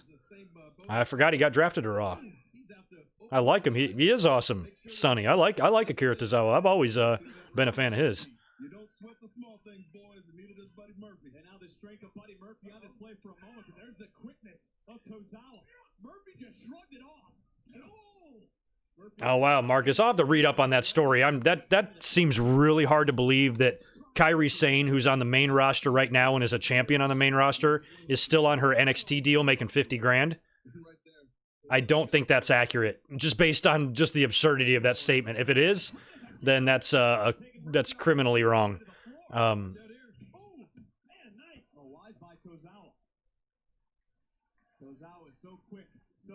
I just can't imagine Kyrie making $50,000 a year. I question the validity of that, but it very well might be right. King, have you ever seen anything like that? I've seen people suplex on the floor. No, have you seen someone catch another human being like that and then hold them? That was impressive. I gotta admit. Buddy Murphy has broken out the Damn, that was actually... I cannot believe he caught him like that. I asked Joe about being impressed. We've seen Buddy Murphy now over the weeks. How is Buddy Murphy as he goes into the cover?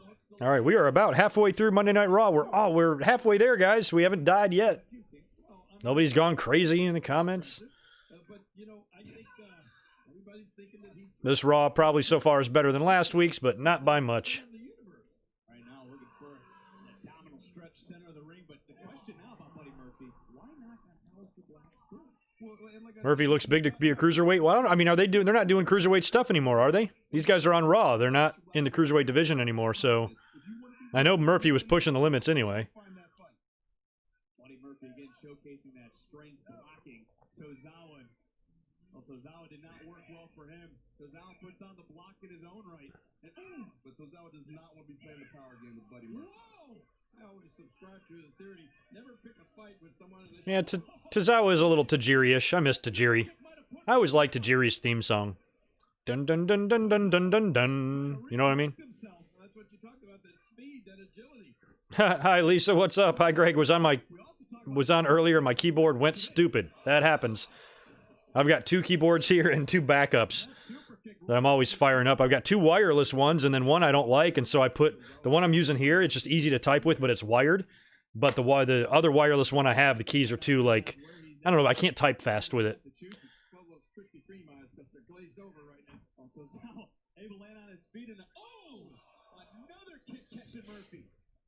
Man, if he keeps delivering those kicks, Murphy's going to be history here. Missile drop kick connects. Who's going to win this match? Are we going to get a finish here, or are we going to get Aleister Black breaking it up? Lighting up Buddy Murphy right now. Another kick to the face. Yo, you know Buddy Murphy so well. What's going through his mind right now? Other than Tozawa's feet. Right now, he's learning that speed kills because Tozawa is absolutely running on all cylinders. But right here, this is the power game we're talking about. Yeah, Luna, this is the Go Home Raw. It's really interesting how it all works now. Ooh, near fall. Now that SmackDown has moved to Friday. Oh, Shining Wizard is going to be it? No. So, you know, normally when they have the big pay-per-views, they do all the shows. The TakeOver, the pay-per-view, the Raw, and the SmackDown all in the same building. Well, now that SmackDown's moved to Friday, it's changed. So now we're going to have the Go Home SmackDown in Chicago, then TakeOver, then Survivor Series, then Raw. This is the way I think it goes now. So it's kind of weird. I do not like the Friday SmackDown schedule. It fucks everything up, makes things difficult for prediction videos. So there's going to be no Winged Eagle podcast this week. I'm just going to do predictions on Friday prior to SmackDown, which is going to be, it's not going to matter for Survivor Series, but there's going to be some pay-per-views that I'm not going to want to do a prediction before the final show, but I'm going to have to. So thanks, WWE, for making YouTube even harder. Got him right under the chin. And it's Tozawa. He's going to show a little bit of history. Thanks for the $2, Marcus. Can we get way too early Royal Rumble predictions and thoughts? I don't know. I got to think about that. It just depends on who they're going to, you know, which title is going to be defended against the Rumble winner. Damn. Look at the wherewithal of Buddy Murphy. He knew it hurt, and he took that momentum, took it right outside, but now he's... Damn. Does the Rumble winner face Brock? Or does the Rumble winner face SmackDown? Or The Fiend? And I guess one challenger will be determined in the Rumble, the other would be determined in the Chamber, I guess. Or whatever the fuck they do. This might be a big mistake. This might be a big mistake. You can't be slipping up there. You can't be taking your time. And look, Buddy Murphy taking advantage. Yes, remember the regular rule. Smashing the thumbs up. Baszler, I think, is going to drop that title. Rhea Ripley is what's going to happen. Oh, did I have to... Damn, froze right in the middle of that senton. I kind of missed it, but I see the results. Kick out again. Take a look again. This is amazing. Look at the height that Tozawa reaches. And Joe, take a look at the landing. Yeah, SmackDown was not that impressive last week. It was really bad with the big dog thing, and then the ending was okay, and I don't know. My favorite night of the week by a mile is Wednesday nights. Because I know I can count on NXT and I can count on Dynamite. Raw and SmackDown, not so much. And that's ball game there.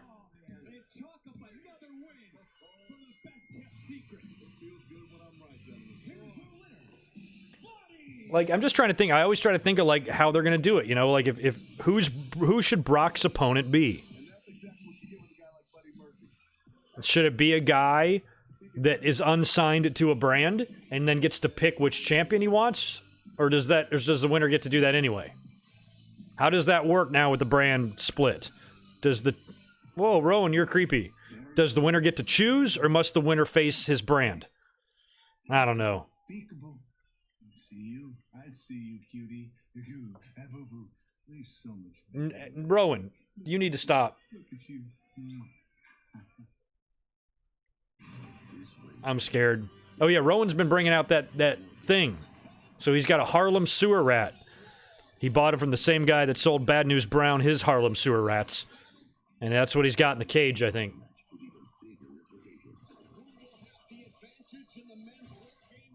I'm trying to think even the best...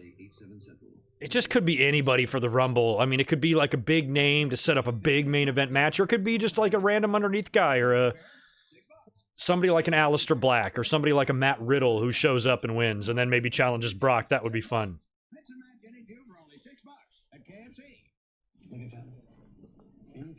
You could have Andrade win the Rumble if you wanted. If you wanted to do it like that and just have some main person on the roster win with no crazy surprise. They always show up. Gotta have Blaze. We don't want it to be Seth again. When you can do this, post this, and be there like this. So we give you that. And right now, buy a Samsung Galaxy S10 or Note 10 and get one free.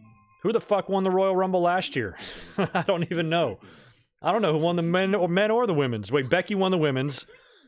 And... Was it Rollins? Was it Becky and Seth last year? I think the year before was Nakamura. Owens would be a good one. I like that. I like Kevin Owens. That's my favorite candidate so far.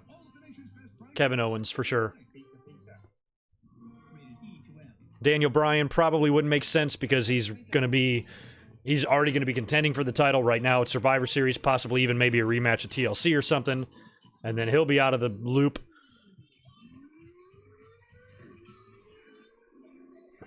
Seth did win? Okay.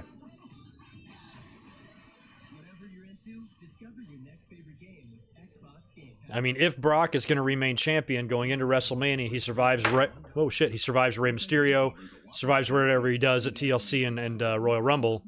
Or he probably won't do anything at TLC, Royal Rumble. Then who would be the best guy to face him? When you look at the Raw roster right now, like, Seth's the only other big main event name there. Roman and Strowman are on SmackDown.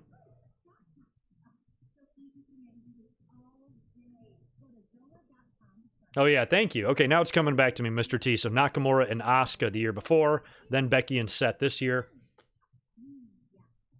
For the women's match this year, I'd probably go, unless they bring Ronda back at Survivor Series, which would be cool, because there's 3 brands there, and you wouldn't know what her motives are if she came back this Sunday, which would be fun.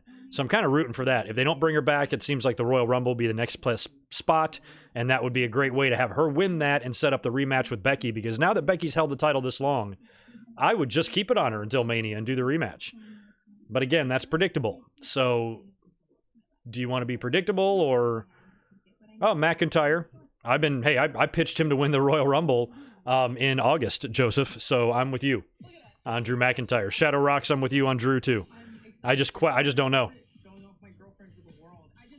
I was about to say the same thing, Ungovernable. I would love to see McIntyre, but I kind of feel like that ship has sailed. I had this guy over the summer. I had him beating The Undertaker at SummerSlam.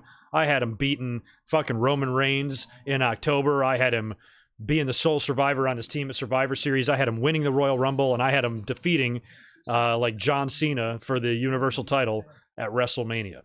But that ain't going to happen now. Oh, Murphy's back. And so is Black. Oh, he's back at the door again. Hey, Alistair!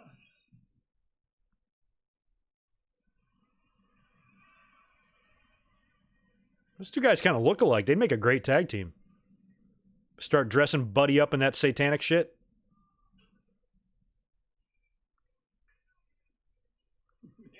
Okay. I thought he was going to say, I'm just kidding. Name the team, Black Murphy, Murphy's Law. I don't know. Okay, so Eric Rowan, what's in the cage? Harlem Sewer Rat.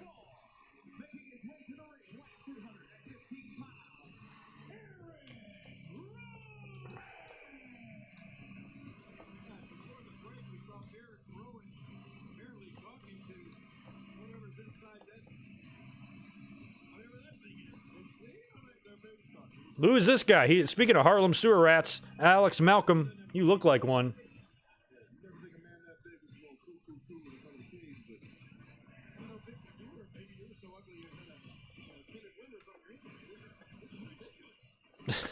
Did Lawler say he was so ugly he had tinted windows on his incubator? Oh, Lawler, I get so mad when you make me laugh. Oh, you asshole. That's fucking hilarious. Never heard that one from Lawler before.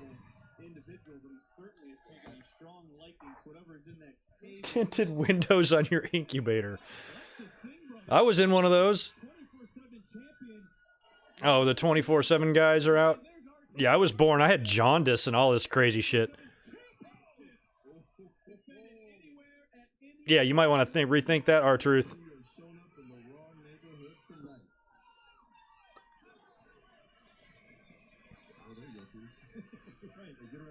I swear, it kind of looks like James Ellsworth in the ring.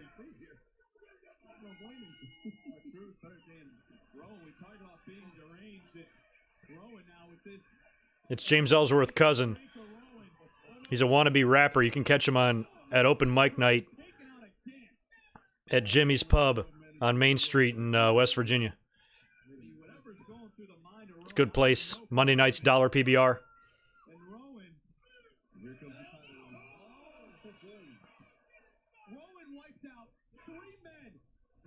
She just picks this guy up.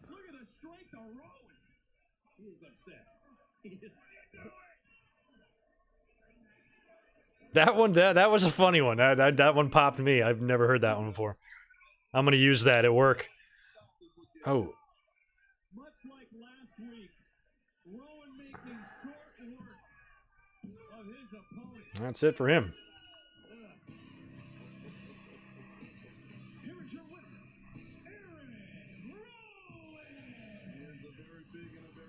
Yeah, I gotta check out the Randy Orton. Thank you for that, Mike. I gotta check out the Randy Orton and Tony Khan Twitter beef. I have no idea what's going on there. Don't really care either.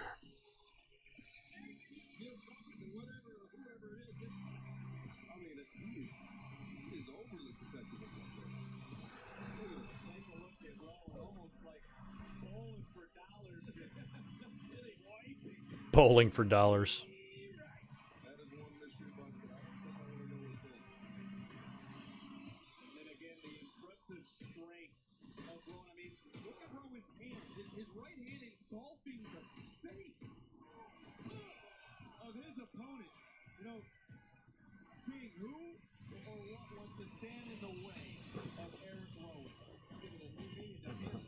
Oh, good. Lisa, you're cracking open the Stellas like me. I'm going to probably be a 2-beer max tonight because I got stuff I want to do. Maybe I'll have another one depending on how Owens and McIntyre entertains us here in a minute. Oh, there's Randy. He's like, hold on, I'm tweeting. Give me a second, Chuck. Competing alongside members of Team Raw that we all know you're not particularly fond of. So will you be able to put aside your personal issues long enough to compete as a team and focus at the task at hand at Survivor Series? For 18 years, it's been proven that I don't play well with others. Unless it benefits me. I know, simply the best. Yeah, for the live streams, it's going to be weird with the lighting because I have to have so many screens in my face. And now that the sun goes down earlier with the time change, I usually get a lot of natural light in here, and it's not a problem. But now my Raw streams are going to look fucking whacked. You're going to have a lot of light, because if I turn that light, the light that's on, if I turn that off, then it's really bright in my face. You can't even see me. I got dark modes on everything. It's the best I can do. For the Winged Eagle, I got it made, because I can turn this way. I just use one screen, and it's done. And I can limit the light. But not for this. So the streams kind of suck. Streams look a little bit amateur. I apologize. But I've got 3 monitors in front of me, and I'm only using 2. to try to limit the light. And even the raw screen I have minimized with a black background, and I got everything over here on dark mode. This is not right. Like here, actually, I'll show you. Watch how bad this is. I'm going to turn this light off. See? Now look how bad that is. So it's either this, and then look how bad it is if I turn, like, look at that. Look at how crazy that is in my face. So yeah, that can't be. So let me put everything back and turn the light back on. All right, there we go. So yeah, that's kind of the best I can get it. But these live streams are kind of informal anyway, and I delete them when we're done, so they're no big deal. But any videos, any reviews that I do, and anytime I leave a video up, I will make sure I have the lighting as best as I possibly can. No problem. She's practical and always gets the most bang for her buck. So when another bank tried to charge, And it's not even a yellow light. I need to get something to whiten up the light. I got LEDs. I got a couple of like YouTube lights, but all they do is just really brighten up my face. They don't do a whole lot. And I've got a good webcam, but at the end of the day, it is a webcam, so it's not. You know, when I was on, when Brian was over here from Wrestling with Regret, and we filmed the video for his channel, you know, he used his camera that he uses for his videos, and that's the type of thing I might need to look into getting, except I don't know if you can really live stream with those. Something like that can just be a little bit more professional. And you can adjust more and stuff. I'm a little bit handcuffed with the webcams.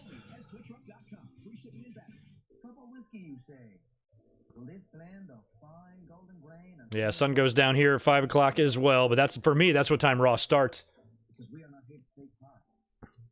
And in the summertime, it's still light out when Raw ends at 8 o'clock.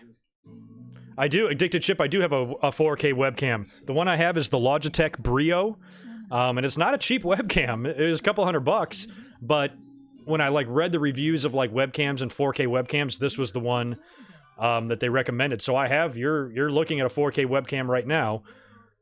It just looks better when there's more natural light. Actually, I have two 4K webcams. I have two of these things because I thought it was broke, and I called the company and complained, and they sent me a new one, and then it turned out my webcam wasn't broke, and now I have two. So that's nice. I said one time I should do some multiple camera angles. And I still think, I haven't been doing the pay-per-view live reactions in a while because I just got tired of doing those, and I'd prefer to come up and do a review. But maybe if I start reacting to pay-per-views again, maybe if I do a WrestleMania, I've toyed with the idea of doing a setting on the couch, pulling it up. I got a TV over my fireplace and actually sitting in a more comfortable spot, pointing the camera over that direction, you know, and setting the mic up. That could be done. So I might, maybe for WrestleMania or something, we'll make a big day out of it. We'll see.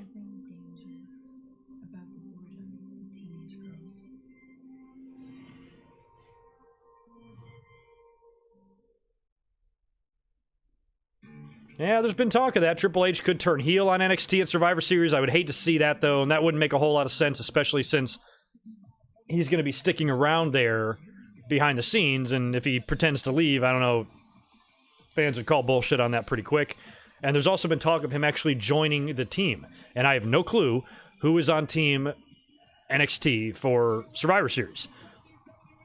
War Games should be round out this Wednesday. There's one spot left to be filled with Dijakovic, Keith Lee, and Ciampa. And I think it's going to be Velveteen Dream. But I have no idea about the NXT team.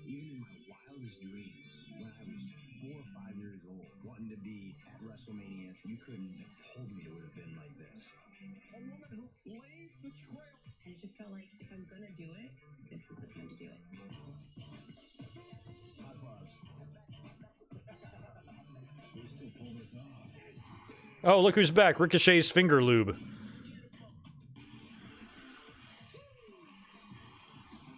Yeah, Austin, I saw that Undertaker interview with Stone Cold. Looks awesome. It's 2 hours long. The only problem I have with it is that they're airing it after Survivor Series. So I won't be able to watch that live. I'll be up here doing a review on Sunday. But that's a lot of wrestling. You know, we're going to get that long-ass pay-per-view, the pre-show, all that shit, and then we're going to have to watch that. I'll probably catch that the next morning or maybe later that night. But I very much cannot wait to see that. All right, here comes Owens. We got Owens and McIntyre up next.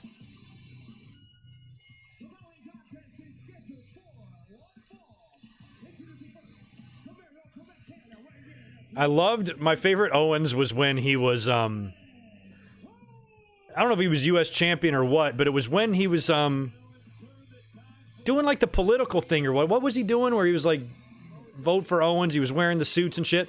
And, when they would do the entrances and all of the LEDs on the screen and on the ground, they have the image of Kevin Owens on the rampway, and he refused to walk on himself. Like, he'd walk all the way around. He wouldn't walk on his own face. I always love that. It's the little subtle things like that that make Owens different than others. But that being said, Kevin Owens is the type of guy that can deliver at any point in time. Talk about delivering. Now, see, as a Ross athlete, I don't get this. I don't either. Why are we out here fighting amongst ourselves? This is not a team-building exercise. If Raw wants to put his best foot forward, I don't know if tonight's match is the best call. And his opponent, from Air Scotland, weighing in at 265 pounds, Drew McIntyre.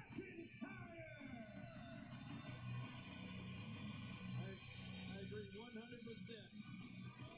100%. That's funny, Harry Rice. Oh, that's so funny. My buddy Daniel. Daniel, if you're in here listening, speak up because you're supposed to find that for me. The WrestleMania all day long special that they did for WrestleMania 2000. I bought that year, and it was like 8 hours of like WrestleMania highlights and shit. It was all day. Started in the morning, went all the way up until the pay-per-view. It was awesome. I taped it, and for some reason, in all my videotapes that I transferred to DVD and digitalized, that fell through the cracks, and I never got that one done. So I asked Daniel, who's got all my tapes still in North Carolina, and donated them to a wrestling school to pull that one out and send it to me. Yeah, and I still kind of want that because I haven't seen that in years. I thought about maybe like doing a charity thing or something. There's a YouTuber that lives here in San Diego. He's a video game guy, Pat the NES Punk, who used to do like NES marathons, like 24 hours playing games and raise money for charity. I thought about doing something similar to that for wrestling. Maybe like watch, just binge watch a bunch of wrestling, or, maybe even bring guests over and just do a 24-hour long stream, for charity or something. Might be fun and interesting. Maybe one day. The idea of doing a 24-hour live stream freaks me out, but it might be fun. And maybe for WrestleMania, we could do something real long. Could fly in some other YouTubers to come hang out over here, and we could all watch WrestleMania. Y'all got to pay for the plane tickets, though. In my case, next to impossible. If we're in a beef, if we scrap, they're going to keep scrapping until you're not standing anymore. And it's the same thing with these gentlemen. If they think that they're going to patch up differences over a few days and are ready to rock on the same page, you're sadly mistaken and you're dreaming. But Joe, you've been around here long enough, as I have. It's an everyday occurrence here in the WWE. I mean, look at Randy Orton. Too, I don't know what the backstory behind this Joe being on commentary is, if he's going to jump off the headset tonight and get involved in something, if they're just giving him something to do while he's nursing his injury, or if this is kind of like a trial run. You got to know, too, that Samoa Joe is kind of nearing the end of his career. He's been wrestling a while, and he's been getting injured a lot, and he might not have any more long runs left in him. So maybe he's making some plans for the future, and if they give him a test behind the announce booth, maybe this is a second career for him after his in-ring career. Something to think about. But I don't know. I'm sure we'll hear the story on this. Kevin Owens, you need to see the strength of Drew McIntyre on display. And now Kevin Owens starting to fight his way up. Yeah, he's got to go. Thanks, K-Dogs Kennel. It was fun doing that live review last night. I think I'm going to do that for the pay-per-views. I'll do one like regular podcast-style review, and then we'll do another review like on a random Sunday. Or we'll just come up and casually talk about a classic pay-per-view. I'll probably do that for the Royal Rumble. So start putting in your bids. I'll review one regular style, and then we'll live review another one. Talk about all three of these teams. And, oh, man. Question, Joe. Which team do you think would be the most dominant come Sunday? Well, my hope obviously is with the Raw team because, we want to put our best foot forward. With that being said, when the guys are damaging each other like this tonight, it makes you wonder how healthy they're going to be. Yeah, Dio's still selling the injury, I know. I just was surprised they kept him off another week. He's not back from that yet? I loved it when Punk filled in, too. Looking for that stunner. Oh, and McIntyre sensed it. Got out of dodge. But if they wanted to, they could have easily just gone without Dio tonight, or brought Dio back, or just done a two-man booth, or brought any number of people in. Renee Young, or Tom Phillips, or Saxton, or whoever the hell else they got. Why Joe, you know?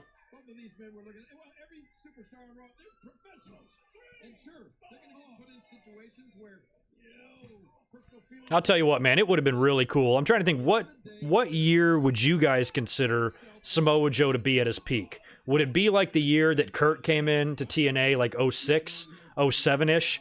Like, take whatever peak year Samoa Joe had, in your opinion. Let's just say 2006. And you put that Samoa Joe in the ring with, like, 1999 Taz? Ho, ho, ho! Damn. Give me some. Oh, yeah, they are, aren't they? Shane is going to go to NXT and battle Triple H for control. The NXT audience will love to see Shane. If there's one thing you need to combat ratings against AEW, it's Shane McMahon. I advise against that, WWE.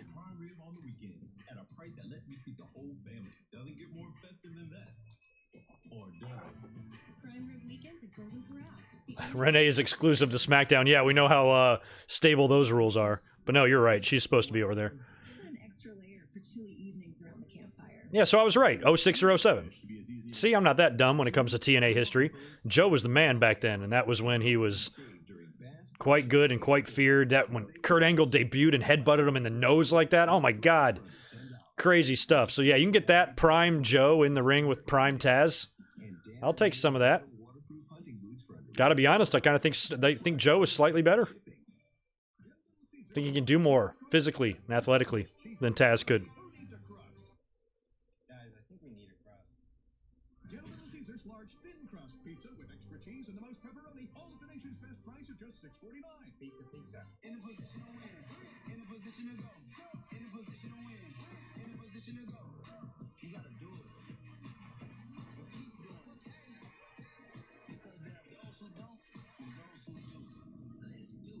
He had some good years in, like, Ring of Honor, too, but, like, those TNA years were exceptional.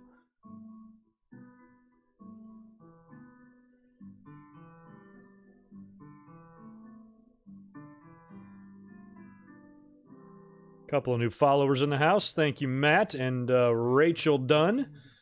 Wash the really dirty clothes separately. Tide Pods with upgraded 4-in-1 technology unleash a foolproof clean in one step. Oh, you did the laundry. It's got to be Tide. You got your own car with your own insurance. Thanks, Steph. No more driving that old hand-me-down. Surprise! Look at that station wagon. We had a lot of great dates in this car. See, maybe I just grew up different. When I was a kid and in high school, it didn't matter what kind of car you had, as long as you get your hands on some wheels. You were just trying to get transportation. I was lucky. My parents did buy me a car, but I got a hand-me-down first that got totaled because a kid ran into me. Totally not my fault.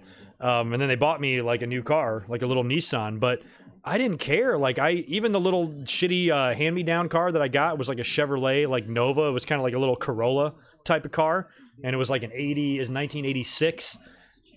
But it was fine. Like, nobody, like, made fun of me for my car. They thought I was awesome because I had a car and I had a driver's license and I could drive around. To me, it didn't matter. I didn't care what I drove. I just wanted some freedom. I wanted to get out of the house. I wanted to be on my own and drive myself to school and do stuff. And I would have driven anything. I would have driven a lawnmower if I had to. I just wanted to drive. These guys are absolutely wearing each other out. Well, to that point before the break, I mean, take a look at the strength by Drew. Damn. Wow, from the apron of the ring all the way through the air into that barricade. Joe, what about that smile on the face of Matt? And how can he help it? I mean, he's laser focused on that back. He knows what he's in Kevin Owens. He has him where he wants him. And it's only a matter of time before he overwhelms him. Kevin Owens versus Drew McIntyre, the battle of the opposite gym plans. Kevin Owens is the big guy. Oh, you know that, Joe. But look at that. Look at Drew McIntyre. Just One guy works out there every day. The other guy sleeps in the parking lot. His shadow casts the shadow. He's a big guy. How many times have you seen a superstar deliver a right hand drop Kevin Owens? And Owens gets caught belly to belly. Off the suplex. Oh, good. On-air farts are always the best. Kick out by Kevin Owens. There was like a maybe not it wasn't UFC, but it was some sort of MMA fight where the dude shit himself. And like he was getting rolled over. It was like a takedown, and then he rolled up, and you just see his shorts just instantly change color. It's horrific. It's all running down his leg and everything. Could you imagine being the opponent? I'd be throwing up. I'm like, did I literally just beat the shit out of this guy for real?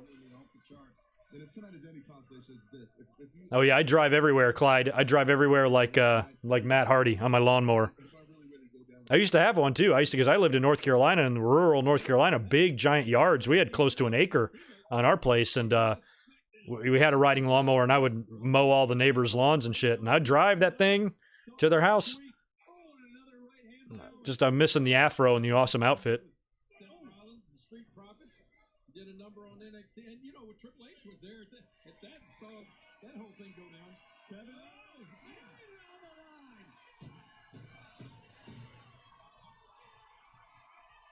Kevin Owens is fired up. I believe the landscape of this match has drastically changed. Here's the sight you don't know. Randy Orton and Aleister Black would be fun. I'd totally be into that. Becoming accidentally horizontal. See, but right here. Kevin Owens is making. I don't know who I'm rooting for in this match. I kind of want both guys to win. Might get broken up. We might have some NXT guys hitting the ring here and breaking this up. What do y'all think?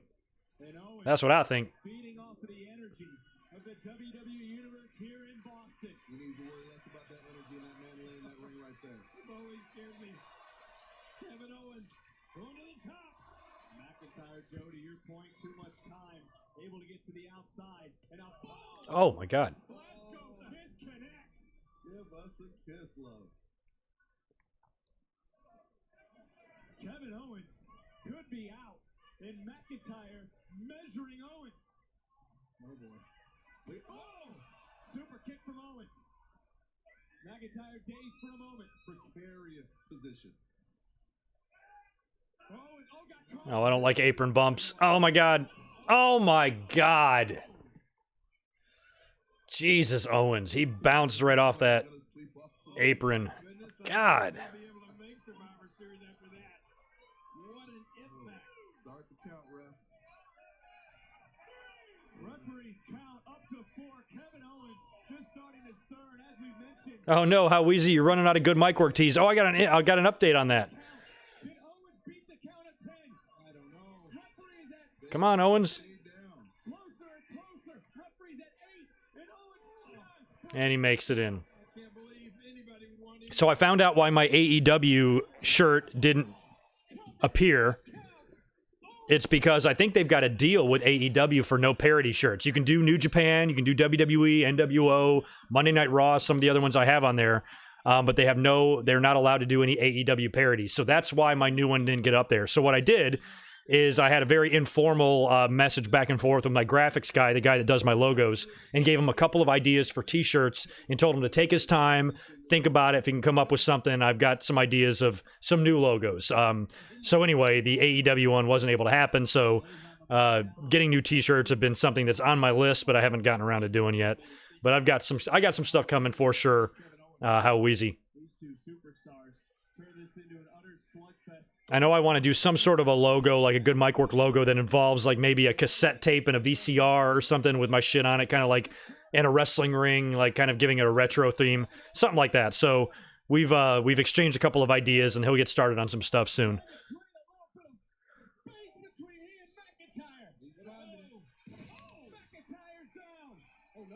Owens is going for this. Oh, the frog splash. Is this it? I swear, we're going to get NXT guys in here. Kick out again.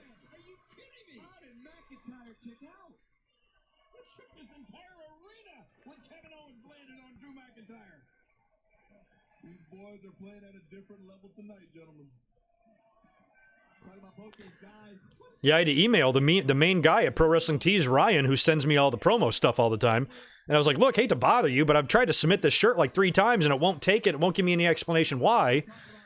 And then he got back to me, and he's like, oh, yeah, I'll look into it. Send it to me. And then I did, and then he emailed me back. He goes, we don't do AEW parodies. I'm like, oh, well, I had no idea, because you do every other parody. So that must be AEW must have came to them and was like, don't parody us. we'll pay you more or something. Look at this. Kevin Owens right back to his feet. How did he look at this? He got him. Oh, the powerbomb pin situation is bad. You have to have your face right in the guy's taint. And that taint fun. And Drew McIntyre is made out of different stuff. Oh, but look at McIntyre. Look at McIntyre's right arm. Oh, Bruce, you know what? I am now. 30th anniversary, 30-year anniversary of Royal Rumble 1990. That's probably going to be a good one to review. I'll decide if I do that on the podcast version or the live version. But yeah, I'm going to put that one on the list for January for the 30th. Let's make a folder for that right now so I don't forget. New folder, Royal Rumble 1990. We'll stick that in project folders and we are in. Just like that.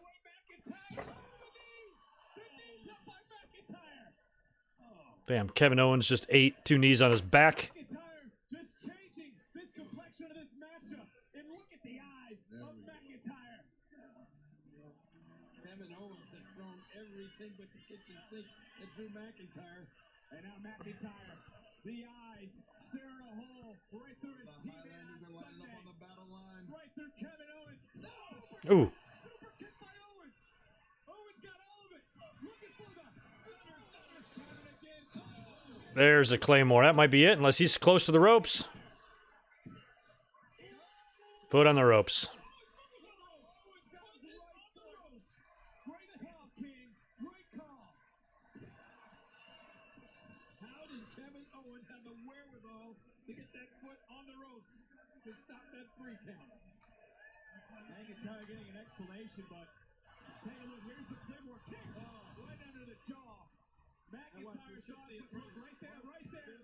There it is. There's that right foot on the rope. Amazing. This match continues. You know that Drew McIntyre knew for certain that he had that match won. McIntyre now, you can see him seething through his eyes. Yeah, the cool thing about that Rumble 90 match is you had no idea about that Hogan and Warrior thing. That came so out of the blue, and like right there, they were just like, hey, guess what? Here's your WrestleMania main event. I had no idea who the Hogan was going to challenge against at that point until that happened. Oh, he did hit the stunner. As hard as these guys are working, that really makes me think that NXT is... Oh, now Drew's going to put his foot on the rope. Watch. Foot on the rope. Can you guys make it more obvious?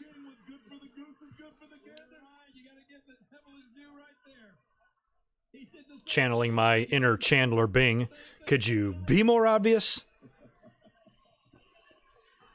Thank you, Michael, for the $5, dude. I appreciate it. Thoughts on Owens as a babyface so far? Like him? Owens always been fun as a babyface. I've just very rarely trusted him as a babyface. Like, you knew he was full of shit with that New Day stuff. And at Survivor Series, somebody has got to do something. Somebody's got to turn. You got to get a swerve. Somebody's got to screw somebody over. Could be anybody.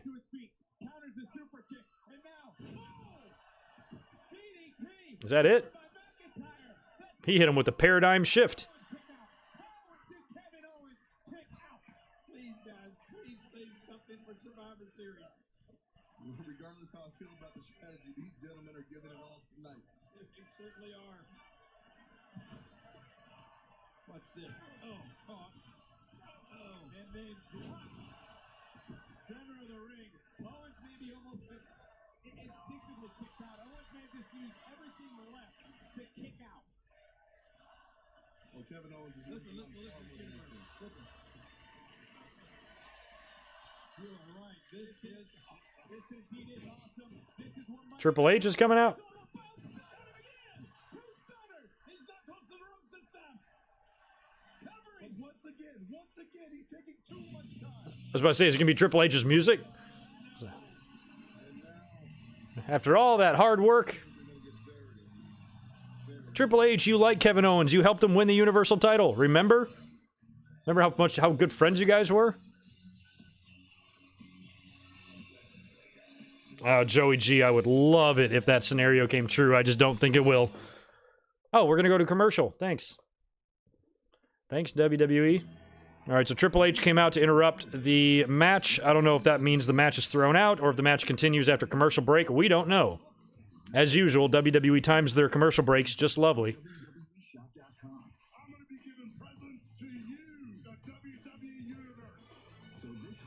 season, deck the halls. I got a little Christmas present for you myself. With stunning gifts. Find what fits them and find what fits you. Tonight only flash sale. Man, I remember back in the day when I lived in North Carolina, I used to look so forward to flying out here every year to see my family for Christmas. And a Monday Night Raw would always happen while I was here. I'd always stay a week. So sometimes it would fall on Christmas Day or Christmas Eve. Sometimes it would be a different day or whatever. But I would always watch Monday Night Raw here in California. And I always enjoyed it. I always had so much fun watching. Started in '97. I watched the Shawn Michaels and Triple H European title match, which I plan on doing a This Day in History on here. And watched Triple H win the WWE title from the Big Show here. All sorts of random things. And I used to love so much coming here and just watching wrestling. And all these years later, I'm living here and doing live streams every Monday watching this, and it's so much worse. Rack it up with Rakuten. Sign up today to get cash back on everything you buy. I think that one year was '99 when I was here visiting, and I remember staying up late and watching. Three-sided crunch. You know, that cheesy, spicy, crispy, crunchy flavor pack bodega snack that rhymes with I need those. Can add with no logo? It's another level.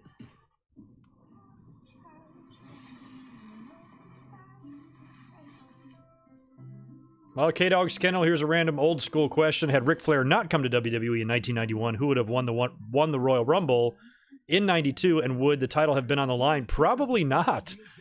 That whole thing was tied in with Flair. So if you take Flair out of that equation, you wouldn't have had to hold the title up because he wouldn't have been at ringside to interfere and cause Tunney to do that.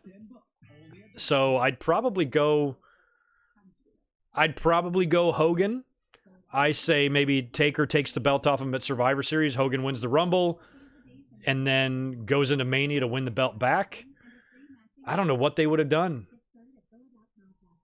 I really don't know what they would have done. Actually, well, Hogan was on his way out anyway at Rumble 92. So maybe Hogan could have held the belt, not dropped that would have been better. If Hogan was going to leave after WrestleMania 8 like he did after his match with Sid, Sid could have probably played into this too. Sid probably would have won. And then maybe defeated Hogan. That's what would have happened. I think Undertaker might have gotten left out in the cold. I think Hogan would have remained champion. Sid would have run the Royal Rumble because at that time, I think Vince saw dollars in Sid just with his physique and everything. So you have Sid win the Rumble and Hogan and him beat Hogan at WrestleMania for the belt and Hogan leaves. Yeah, I might say Sid on that one. Sid or Undertaker, but Sid makes the most sense when you look back, considering how the guy was pushed and presented. Sid. Thank you, Spaz Phoenix. Oh, got a couple of $5 chats coming in. First one from Spaz. Keep doing your stuff. You're the man. Thank you, man. I try to be. Weekly cheap plug. The Spaz Phoenix podcast is now available on iTunes, Spotify, Google Podcasts, and more. Okay, cool. So you mentioned that, I think, last week that you're changing your format. Are you still doing your stuff on YouTube? Are you posting the audio there as well? Or is it just now moving over to those?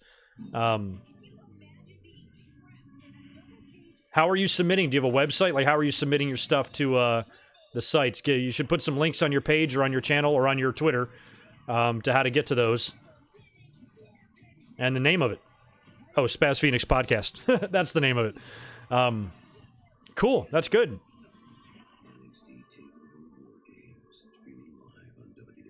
Dominique, where are you? There you are. Dominique, thanks, brother, for another $4.99. Joining the live reaction because we can't wear headphones until after 10 p.m. at work now, but how Raw been the last 2 hours? Not very good. You haven't missed a ton. Oh, wow. So we got the Forgotten Sons. We got Damian Priest and Dijakovic out there with Triple H. And he's in the ring with Kevin Owens, cutting a promo.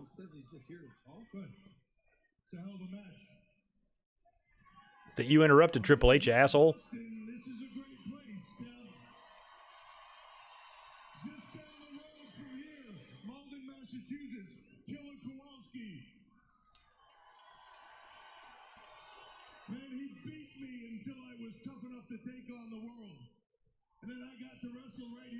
That's cool, though, Dominique. You can wear headphones. Sometimes they work. I've been here a million times. Magic happens in this building. That's right. That's right. WrestleMania 14 was there, right? Tonight's no different, Kev. Tonight we got the opportunity to make some magic. You know why I'm here? Same general reason I was here for Seth Rollins, but different.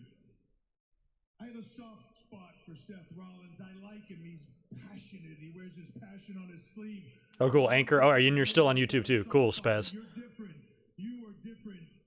You are a different breed. You are the guy that when I brought you to NXT, you would turn on your own best friend to win the NXT championship, and then you had the guts to take that championship, walk down the aisle of Monday Night Raw with that title in your hands, walk straight up to John Cena and pick a fight. That's right, he did. What year was that? 2015? 4 years ago? 4.5 years ago? Right here with your foot on top of Cena's U.S. championship and the NXT title held above your head. You maybe more than anybody put NXT on the map. You maybe more than anybody legitimized NXT. And then you were taken. You didn't ask to leave. My guess, you didn't want to leave. But you were taken. You were taken by people that didn't understand until they had you that they didn't actually want you. Because you were too talented, because you were too smart, and because you didn't fit the mold. So they told you over and over again they didn't want you. Kurt Angle fired you. Shane McMahon fired you. They looked you in the eye and they told you over and over again, you don't belong here. Triple H is really trying to recruit people. Somebody's gonna turn, man. I know where you belong because I see it. I think NXT is gonna win the war at Survivor Series. They're gonna win some big matches there, and they're gonna have a big defection. Because if they're going head-to-head with AEW, they're not gonna make them look like shit, you know? I see a guy that is every bit as good as he thinks he is. Oh, someone is definitely turning at Survivor Series. Absolutely. And I see a guy that doesn't fit the damn mold, and I love it.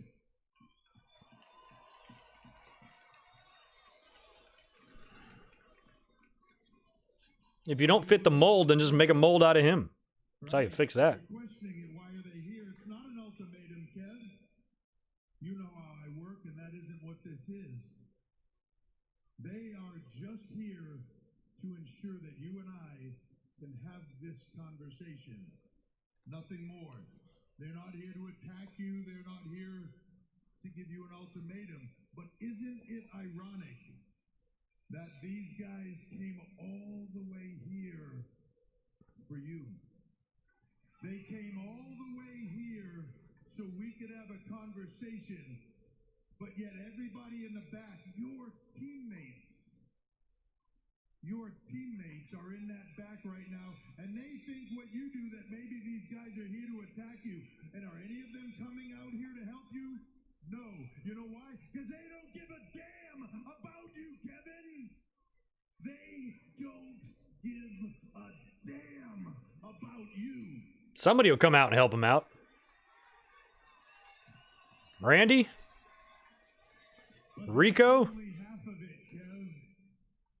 The other Bueller? why they're not out here is because they know if they walk down that ramp, they're gonna get their asses handed to them. That'd be great if he stunned Triple H and then hightailed it through the crowd. Prove to the world that they are no longer the A brand. They are gonna prove to the world that the brand is now.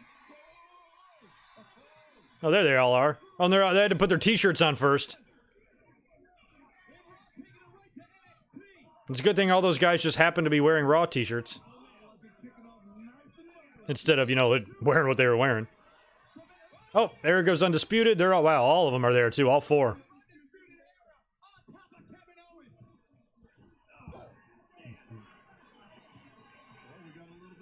Oh, Tommaso Ciampa and Owens feud would be fun. I would love for Owens to go back. Owens and Adam Cole. Owens and Ciampa. Owens and anybody. Here comes OC. Big brawl here.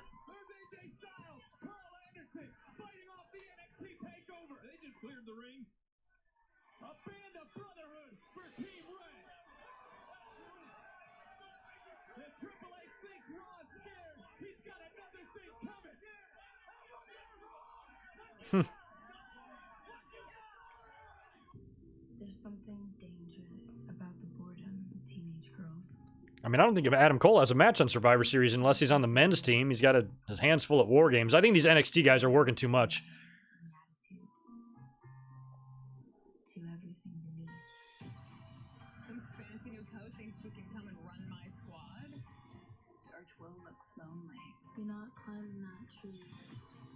You want to be careful with Beth. I'm telling you, there's something off about her. There's a price for everything. This is how you become strong. What was this supposed Oh, to really? do? You are royalty now. You're gods. Big Show should defect for no reason at all. Yeah, he should. Big Show should have turned heel in the Invasion. He should have joined WCW. Became the Giant again. Oh, I wish Raw was 2 hours, man. We'd be done. How much life pushes us around. She keeps us centered. Introducing the Center of Me collection. Because That's right. Owens did tweet out the 14-24-20 thing, which was NXT. And also, what was about, remember when Bray Wyatt did the 11-19? That's tomorrow. If it's a year. So, what's he talking about? Probably meant nothing. Maybe it was supposed to mean something and then they dropped it, or it was never supposed to mean anything and they just wanted to send us on a wild goose chase. The best mid-size sedan in America, according to Car and Driver.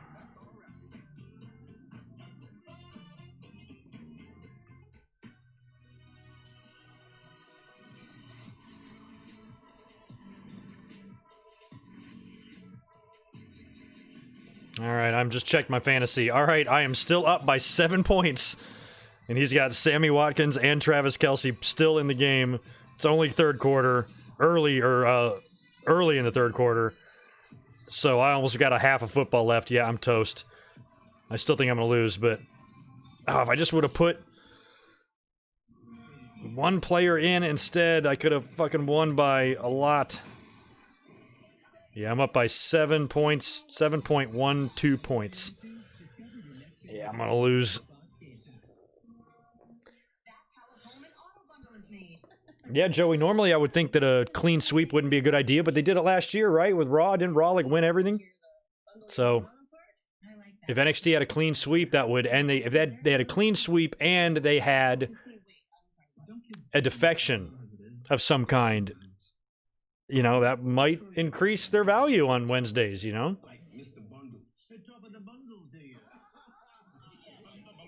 Because if AEW is going head-to-head with Raw or SmackDown, they'd get murdered, you know? So with NXT, maybe it's like WWE's fun little challenge to themselves. Let's see if we can make AEW or NXT better than AEW. And maybe having them a few big wins at Survivor Series and a big defection, maybe even 2 defections. Could help. Ready or not, the holidays are here. So warm up your holiday spirit with donut sticks, new chocolate dipping sauce, and a cinnamon cookie latte from Yeah, we mentioned that earlier with Triple H was the one that helped Owens win the title a couple years ago. And I don't think he ever got that opportunity again. Showing off my girlfriend to the world. I just feel like I'm in my element this year. Total divas. Saying as we're coming back to the tag titles, maybe. Hey everybody, welcome on back to Monday Night Raw. We have some big breaking news that we need to get to. First, next week live, right here on Raw, it will be AJ Styles defending his United States Championship against Humberto Carrillo. Yeah, we knew that was happening. Hi, Dimple Danny. How you doing? Congratulations. We all know this is a huge opportunity for you. Charlie, I'm very happy right now. I'm very happy. I don't even find the words to describe how humbled and excited I am. This is my opportunity. Esta es mi oportunidad. Well, again, huge congratulations. We're all very excited for you. But we also have some more breaking news that we need to get to. And from Get out of here, Humberto. Oh my God. WWE Champion Brock Lesnar, Mr. Paul Heyman. Oh yeah, isn't Ray supposed to be on the show tonight as well? Saying something? Ladies and gentlemen, my name is Paul Heyman, and I am the advocate for the reigning, defending, undisputed WWE Heavyweight Champion of the world. Yeah, we know that, Heyman. We know that. I was asked to sit here tonight and tell you the story behind the main event of Survivor Series. Story schmory, you know this too. Brock Lesnar imposed his will on Rey Mysterio. Telling you, Dominic's gonna get involved, man. Mysterio's son Dominic right in front of Mysterio. Later that week, on the series premiere of Friday Night SmackDown on Fox, Brock Lesnar took by force the WWE title. Took by force. Hey, pretty much did. But Rey Mysterio brought back the ghost of Brock Lesnar's past, former UFC heavyweight champion, the man that carved the scar in Brock Lesnar's face. Man, look at that scar. Speaking of scars, Cody Rhodes is going to have himself a lifelong one over his eye. So my client demanded that I grant Cain Velasquez a title match against Brock Lesnar. At Crown Jewel, that title match took place. Brock conquered Cain. Yeah, you're right about that too, because given the venue that Survivor Series is in and that Chicago crowd, Raw and SmackDown guys are going to be the most hated heels on the planet. And NXT is going to be all babyface. Sorts of speculation as to the physical condition of Brock. Heyman is wearing a Yankees tie. That's funny. Steel pipe attack by Rey Mysterio. Our public position, Brock is just fine. And will be Who the hell won the World Series? Nationals, right? Survivor Series. But there are some wild rumors out there that Brock Lesnar was injured in that attack and is vulnerable to an upset at the hands of Rey Mysterio. So let's make this even more interesting. Oh no, we're going to get a stip? Rey Mysterio, Survivor Series, no holds barred. No disqualification. One beast wins, one legendary luchador loses. See, why would they make it Want my predictions? I offered no. no holds barred? I deliver spoilers. The only reason they'd make it no holds barred is they got some plans for that. You will either Dominic, Cain Velasquez, something like that. Dominic's either costing Ray, Cain's either costing Brock, maybe Dominic costs Brock, I don't know. You will see Brock Lesnar massacre Mysterio. Deliver a beating so heinous I can't convey it to you in words in advance. Or NXT could get involved now that it's no holds barred. I don't know why they would. WWE history because it will be that graphic in nature and it won't just Well, I mean, okay, this is just a crazy what if. match. It will be a public torture. Ray's in his 40s. What if they decided to, like, bring Ray That's my story. to the Performance Center to be a trainer? At Survivor Series. And NXT interrupts on Ray's behalf and helps him win the title or something. And then he jumps to NXT with the title. I don't know. That's way out there, but just a thought. Well, there you Chuck, go. we are seeing a lot of you tonight. I'm not complaining, but That news. it's a lot of you. Mysterio. There's Ray. No holds barred now, Ray. That means no holds are barred. Beto, so please, Or is he bringing Umberto back? I just have to tell you that I'm so happy for your success. You have no idea how proud you make us Latinos feel. Keep doing what you're doing. 'Cause I know you Ooh, I like that one too. Kane costs Ray. See, the thing about that, though, is I don't think Ray needs to be costed the match. If Brock's beating Kofi in 5 seconds, he can beat Ray with no help. What's that noise? Charlie, Brock Lesnar made the mistake of his lifetime. Did y'all hear that noise? Is that a production My son, miscue? but when he turned this match into a no holds barred, no disqualification match. Because I accept. Yeah, for Brock to beat Rey Mysterio, he ain't gonna need no help. Any interference, I would think, would be on Ray's behalf. What is that squeaking noise? Kevin Dunn, Friend of mine is gonna be fix that. this Sunday in Chicago. Fix your teeth too while you're at it. Let me ask you something, Brock. Do you think this stipulation is to your advantage or to mine? Remember, you came after me. You attacked my son. What would you do? That's right. So it's not my crazy computer, right? I'm gonna Good. do you. I'm gonna hunt you down and make you pay. the old me would be out here demanding an apology. But we both know that's not your style. Ray, will you wrap up this interview? Because I'm getting tired of that noise. To apologize. And that's okay. Because this Sunday at Survivor Series, I'm not coming for an apology. Good. I'm coming for the WWE Championship.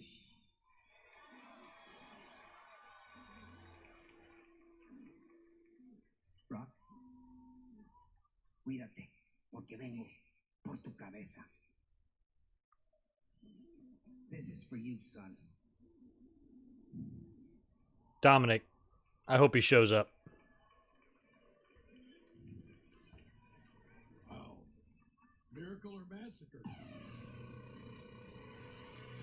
All right, nice. We got rid of that annoying noise, whatever it was, and we got Asuka, or I'm guessing the Kabukis.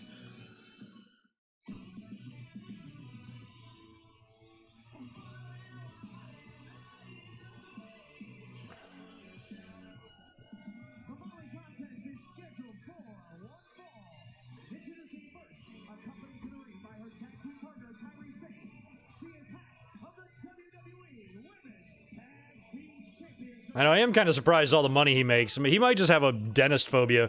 Just as the stories I told last night makes you guys know that dentists don't freak me out at all. I've had all sorts of stuff done. It's not that bad, man. You don't feel nothing.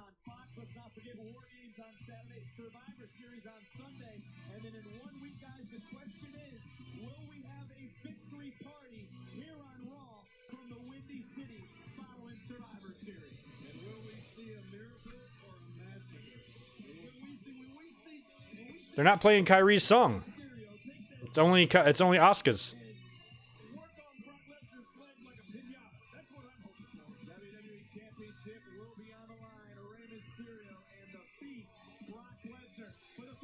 So we got Natalya and Asuka. I'm so confused.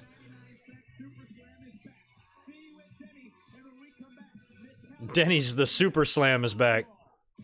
It reminds me of that John Cena prank call, Super Slam. You know which one I'm talking about? It's an annual global moment for children by children. I recently took action alongside UNICEF in Ghana. I got to visit with children and teachers making the world a better place. And you can take action too. We want all the children in the WWE universe to realize how strong they can be. Visit unicefusa.org. Post your support using #WWE-UNICEF.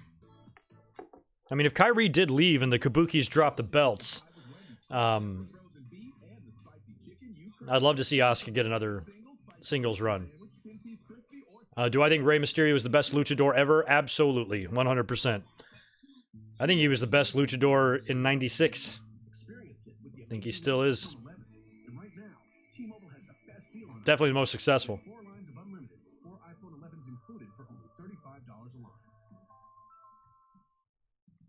I mean, when you think about it, too, I mean, at this point, Ray's success has outshined even Eddie's, you know, since Eddie's been, you know, dead for so many years. You know, Ray went on to do a lot of things and win titles and have a great career. He's a first balloter. The difference between words and actions matters. That's a lesson politicians in Washington. That noise did sound like Morse code. I'm Tom Steyer, and I approve this message. As a struggling actor, I need all the breaks that I can get. At Liberty Butch and Mug. Liberty Bibbity. You look like a Liberty Dibbity douchebag. That's what you look like, dude. Pay for what you need. Only pay for what you need.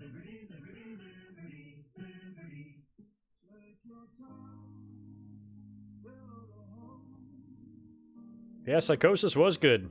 Psychosis has been wrestling kind of as long as Ray, too. Ray would work with Psychosis as teenagers, man. You know, in Juventud and all those guys are some awesome luchadors, but Ray, there's no comparison compared to when you look at what he accomplished and how big he got. Nobody came close. Well, maybe a couple guys came close, but nobody's bigger than him. Now only at Domino's for $7.99 each, you can carry out all 5 crust options with any free toppings. Try handmade pan crust when you crave something thick and hearty.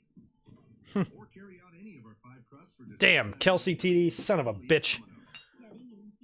Is there a holding call or is there a penalty? Anything? Something? And I've lost. Yep, that's it for me. That sucks. I actually might not be in first place because I think record-wise I will be, but somebody's got me in points. Oh, yeah, there's going to be a three-way tie now for first. But I'll technically be in second because I've got the second most amount of points. All right, so I'm going to drop one notch technically, but whatever. I hate fantasy.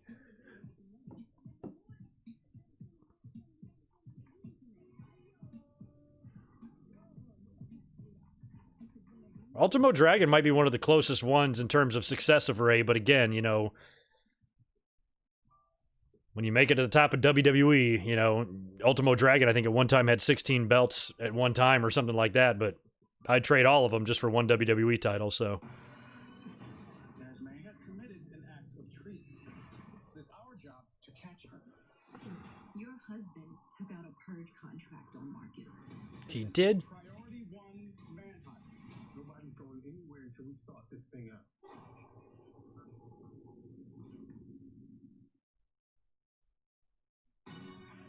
It's unbelievable. It's unpredictable. It's Wow, Hoovie's doing a tour across Canada. Yeah, Hoovie's always been great, and he's small enough. He probably still wrestles a good style. I haven't seen him in the ring in years, but he's always just had like a bad reputation, attitude-wise and stuff, so never been a fan of him. History-making moments in WWE. You guys in? I feel like he's like the Teddy Hart of luchadors or something. Just when they think they got the answers, Oh, they're not playing Cult of Personality? I'll see you here next week. They didn't want to pick up the bill for that. Fox did. WWE Universe has been a buzz all week long, and it takes place tomorrow night live on FS1, 11 o'clock Eastern. Crazy seeing CM Punk talked about on Raw. And hey, check him out tomorrow night. Wow. Crazy. After it took 5.5 years, guys. Almost 6 years. We got singles action tonight. Asuka, one half of the women's tag team. Who's Oscar wrestling? Oh, yeah, Natty. To go one-on-one with a woman who is the What outfit do I hate more, Natty's or Cesaro's? Good question. I'm going Natty's, but Cesaro's inching closer. Oh, yeah, now that I see Natty 100%. Jesus, I hate that thing. Natty, you look like an idiot. I was about to say something about how imposing Asuka looked in the ring waiting on Natalya, but wow, look at Natalya. She looks like she is ready to go. Like, nobody finds that a bit excessive? Be live from Raymond James Stadium in Tampa, Florida on Sunday, April the 6th. Tickets are available. Everybody says lackluster return, not me. I think that's exactly CM Punk's style. Fans are so fucking spoiled and they're such little bitches. Oh, we didn't get him back at a pay-per-view or a run-in or something. So what? Get over it. This is great. This is exactly the way CM Punk does things, and if they're going to get him back in the ring, this is the only way to do it. You know, baby steps first, build the bridge, create a dialogue, you know, and then slowly inch closer. When CM Punk did the Colt Cabana podcast, he did that completely unannounced, didn't say anything to anybody, and just bam, gave it to all of us on Thanksgiving night. Here you go. Here's all my thoughts on my departure from WWE that nobody saw coming and nobody knew about. So it's the way CM Punk does things, and I like it. I like the way he returned. I think fans are spoiled and entitled and jerk-offs. Everything that can put you where you are violent by design and done with the worst of intentions, and tonight will be no different. Look at Asuka. Saying you did good. Yeah, giving her a little love in the ring and a little. Natalya having none of it. Yeah, Rey Mysterio, too, is the reason why you see I mean, I think you can trace back all the way back to Rey Mysterio as the reason guys like Adam Cole are world champion today. You know, Mysterio started it, and he was doing this in WCW. He was feuding with Nash in WCW. Even WCW started getting the idea of maybe pushing this guy in a bigger program. And then when he got to WWE, you know, he was involved in world title matches and won multiple belts. Intercontinental titles, world titles, WWE titles. Able to kick out and answer right back to Asuka. Nice time there. Oh, what a backfist. Another cover by Asuka. And another kick out by Natalya. This is not starting out well for Natalya at all. This is what we talked about earlier. Teammates this Sunday facing off one-on-one. You know, I understand the need to be the best, but Well, CM Punk has to be offered $3 million in Saudi first. Nothing has happened there. And my instinct tells me that he won't work Saudi Arabia. My gut tells me no, so I don't agree with that either, Bruce. I kind of think you're way off. I think you're listening to the wrong people on the internet. You need to stop. The octopus stretch locked in. You can see the right shoulder. So much pressure on that shoulder. Oh, and now here comes the crank.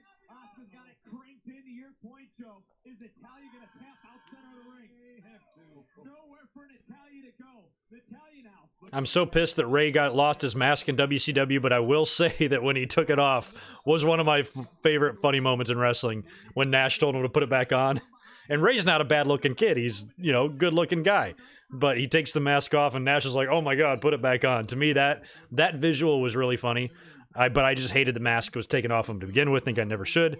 But that was funny. I'll never forget that. Asuka felt every bit of that right elbow. Oh, and that kick. I'll tell you one thing, it's hard to put a sharpshooter on legs that are kicking as fast. Nice suplex by Natalya. Natalya now, focus in her eyes. Going right to work on Asuka. Trying to beat down one half of the women's tag team champions. Nice counter for a moment. Breaking news, CM Punk just took a pee. Are you sure? Because he just took a pee like an hour and a half ago. He pees a lot. Because I track his pees. I've got a IP. It's an app that you can track any person's bodily functions. Like any of them, not just going to the bathroom. So if anything comes out of them, I know about it. And CM Punk's last urination was, yeah, at 6:02 local time. So it was about an hour and a half ago. So yeah, he's peeing a lot. Hope he's doing all right. He's probably just drinking a lot of water. If him and AJ Lee get it on later tonight, I'll be sure to let you know. My app will tell me. It was a lackluster pee. It was. They should have saved that pee for something bigger, like Royal Rumble. But instead, we just get it unannounced. Talk about these teams coming up in Survivor Series, and I said earlier, there's no way. Whoa, look out here. Oh, Kairi Sane trying to get involved. No, puts up the prize. Provided the distraction for Asuka. Asuka, please do not lose to Natalya. We're already watching Raw. We're already being tortured. If Natalya and her bunny ears beats Asuka, I'm going to have a problem. Sunday in Chicago. Natalya continuing to talk to Kairi Sane. Asuka now. Bruce, the talent does not get paid in a case full of cash. That's not the way it works. Oh, good. Asuka beat her. Nice.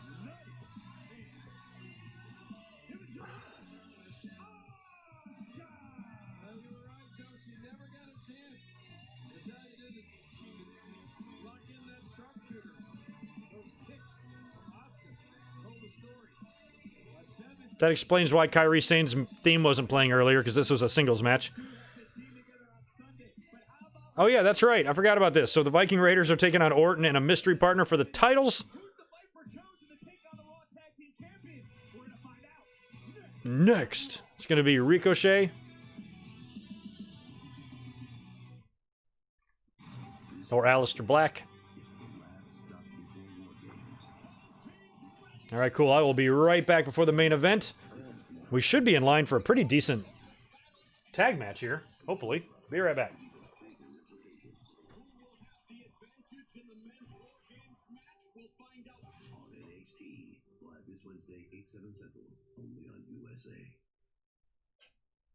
Supersize season finale. Take a look back at your favorite Chrisley moments. Then, I'm actually excited about this weekend. You and I'll get to bond. You're not scared, are you? Please. Chrisley Knows Best season finale Thursday at 9 on USA. Hi, I'm Amanda Green. At the point in my life when I'm not a kid anymore. Now that I finally have freedom to define who I am, I hereby agree to be bound to you, to let you decide how I spend my money, to let you set my boundaries, and to come running the instant you snap your fingers. With this contract, I relinquish part of my freedom to you. There's a contract in every cigarette. When you light up, you sign up. Don't let tobacco control you. Light up, you sign up. helps you invest for your future, Brad, so you can plan for retirement and save for college. Oh, that explains this. The nationwide dog, state-of-the-art, Be right there. 80-yard screen, fantasy sports lounge, climate-controlled seats, sushi bar, club-level pool. Real. Lastly, retractable roof. We are back, and it is time for the main event. Early payments. Yeah, I'm still working out some kinks. What are they playing? Alrighty, we are back.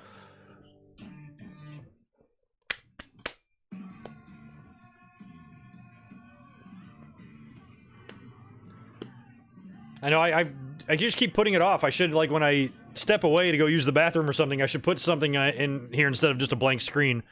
Like a funny picture or some words or something. I just never do. I just let y'all just hang out in the dark. Amazing. Toyota, let's go places. John, back in the day, like around 90 or 91, me and my buddy smoked crack at Hilton Airport after a WCW show at the Civic Center in Philly. Awesome. With one of the Four Horsemen, but I'm not saying which one. I know which one it is. I was there. That friend you were with was me. I was the one that gave you the crack, John.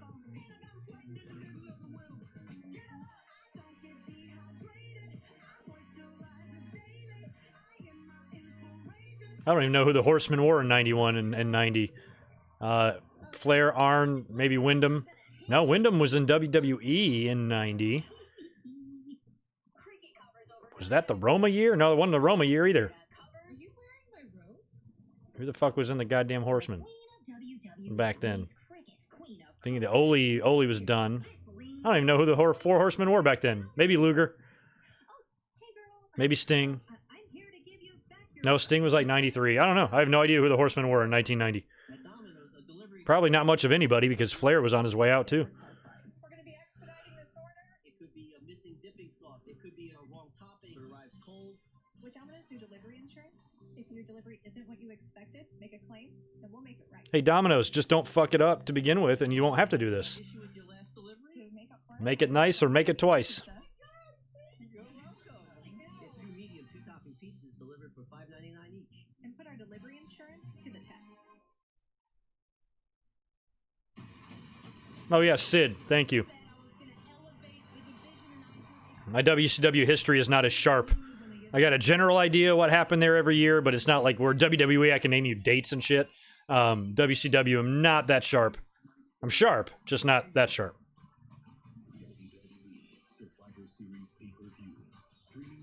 Oh, Rock and Roll Express, I met them a few times. They are super cheapskates. They're so white trash. It's great. I love them though. It's not even a knock. Yeah, me and my buddy Daniel saw them pull into a fucking Raw. You got The Rock and all these guys driving up in Lincoln Continentals, and these fucking dumbasses drive up there like in this little busted car with a dice in the mirror, and they get out. I think it was like their friend Cletus from the local trailer park just picked them up and dropped them off in Fayetteville, North Carolina. We laughed for like years about that. And plus Ricky Morton, he's totally sold out in that angle with Kevin Nash too. You know, when they had a legitimate beef, you know, and then they turned it into an angle for a big payday, and Morton allowed Nash to kill him, you know, just for money, you know.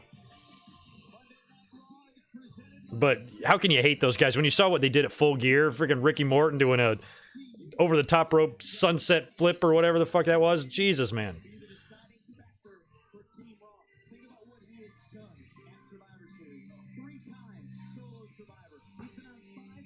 Never seen any of them in a bad mood either. They're fun-loving dudes.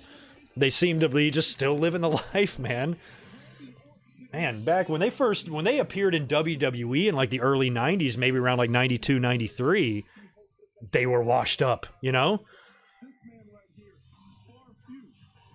That was 25 years ago. Imagine being washed up 25 years ago and still doing it. Props to them, man. Punky and Hoot for life.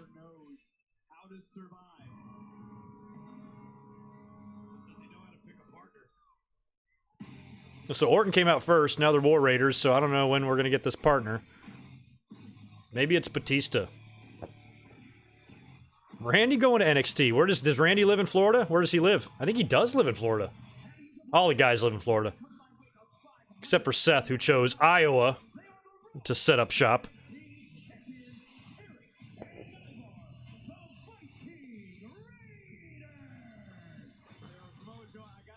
But Randy going to NXT would be fantastic. Think about a veteran mind like that, lighter schedule, close to his home, can still be featured on television. And if he's tweeting back and forth with Tony Khan, it's a good idea. You know, I'm down with that.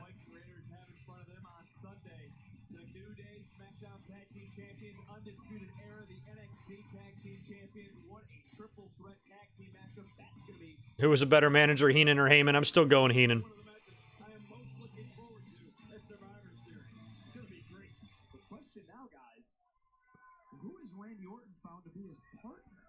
Yeah, who's Randy Orton found to be his partner? In a very whisperative voice.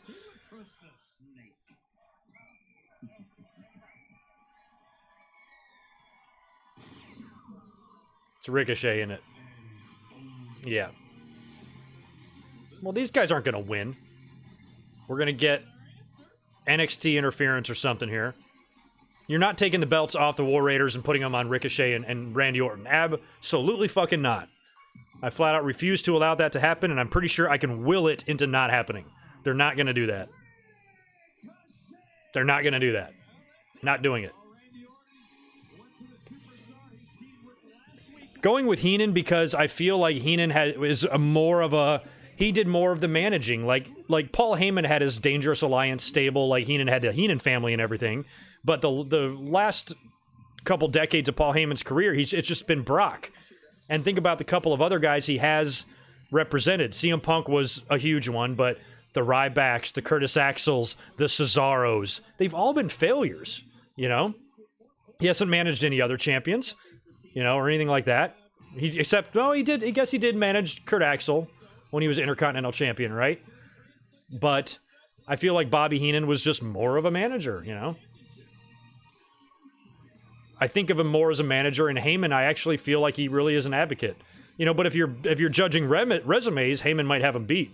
For all the years that Brock's had the title around his waist, Heenan hasn't managed that many world champions. Once again, gentlemen, I gotta ask, who here is playing the bigger mind game? Is it Randy Orton who actually asked Ricochet to come out here and team with him, or Ricochet who showed up? Because Paul Heyman, I almost separate into two separate people. I separate his, WCW years as a manager and his years as a manager with Brock. And then in between all that, he was a promoter and an owner, which Heenan was not. So they were both in the commentary booth. Both kind of equally good. Paul Heyman's great on commentary, just like Heenan was.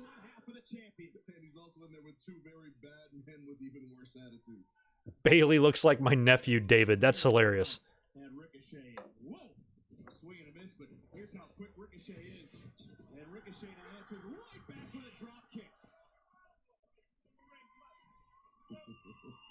And Eric to the outside. Ricochet now trying to build some momentum. I believe a tag was made. That was a tag. Ricochet. Oh, he's gone. Certainly King. Heenan never managed Harley Race as world champion. I mean, like managing him while they're champions. He wasn't even really managing Andre when Andre won it. He was with DiBiase. Saw that coming yesterday, but didn't see the elbow. Now Eric. Answering back with a right hand. And it's so funny how Heenan was the same way with Andre and Flair. Oh my God. They wanted Heenan to be Flair's manager, but he couldn't take it, so they put Perfect with him, and then Flair won the title. Oh, there's some SmackDown guys. I don't even know who they are. Who's the guy in the hat? Aiden English? Or Cesaro? That's Cesaro. And they're beating up. I love how everybody just happens to be wearing their shirts this week. It's just so stupid. Oh my God. Barry MK 200. Going way back to how Facebook was created. Whose looks better, Stacy or Bailey? Oh, Stacy. 1,000,000%. Ready or not, the holidays are here. So warm up your holiday spirit with donut sticks, new chocolate. Yeah, Heenan and Heyman are so similar in so many ways. They're both great behind the commentary booth. They were both good in other roles. They both had excellent wit. Both are really good on the mic and in promos. But they're also completely different eras. You know, Paul Heyman as a manager here from years 2010 to 2020 is different than Heenan in the 80s. It's just different everything.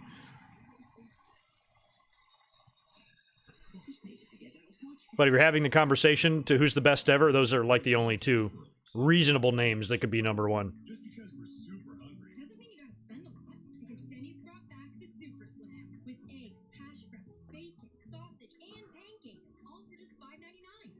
The $5.99 Super Slam is back. See you at Denny's. No, you won't see me at Denny's. It has to mean something. So we make sure this means something. That we've done. All right, we come back. We're gonna have about 6-7 minutes of action left before all the rosters get involved. You know what's happening here, right? We're getting a 3-way brawl between all the brands. The show's gonna go off the air with everybody just fighting. Maybe I should just turn the stream off now because we know how it's gonna end. Yes, Joseph, good point. And then in the AWA days, Heenan was with Bockwinkel when Bockwinkel was the champion, and Bobby Heenan was on top then. And AWA was big back then. If WWE was bigger than them, it wasn't by much. And Bockwinkel as champion was awesome. Yeah, I'm still giving the nod to Bobby just based on all of that, you know. Heyman wore a lot of hats. Heenan was basically just a manager and a commentator on the side. You know, Heyman's been promoter, he's been owner, advocate, executive director of TV, head writer of SmackDown, you know. You also get 4 lines for $25 per line per month plus 4 free phones. Switch to Boost Mobile and get 4 lines with unlimited gigs for $25 per line per month, plus 4 free Samsung Galaxy phones, all on our super reliable, super fast network. What kind of fucking phone company is giving away 4 phones?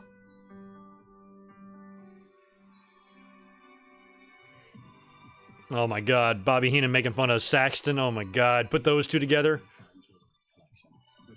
I mean, for a brief time in WWE, it was only a few months, but we got Jim Ross and Bobby Heenan together from like March of '93 up until he left, and occasionally they would do shows together, and they did King of the Ring, and Heenan would always make fun, and they did Mania too, but Heenan would always make fun of Jim Ross.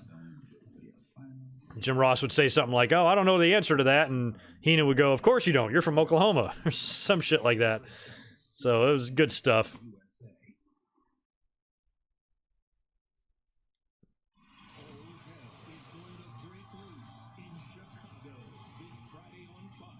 Oh yeah, it was the last week on TV that Paul Heyman said, like, "I'm a Jew," or something like that. That was funny. Or as Cartman would say, "At least I'm not a J-O-O."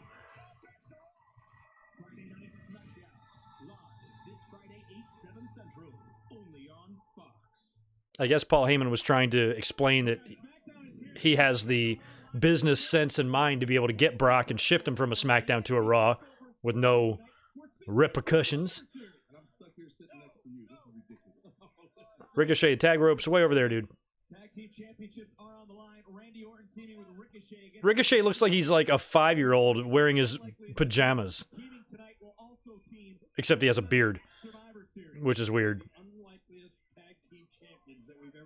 I don't know how unlikely it is, but they seem to be on the same page tonight. What a forearm from Eric. Both superstars are down. He just cold-cocked Randy with that big right hand. You guys, the other thing is all 4 of these superstars, they don't know that SmackDown is here. They don't know SmackDown has walked through the door. They don't? You didn't play it on the screen? Are you sure, Vic Joseph? I'm pretty sure that those fans know. Ricochet flying through the air with ease.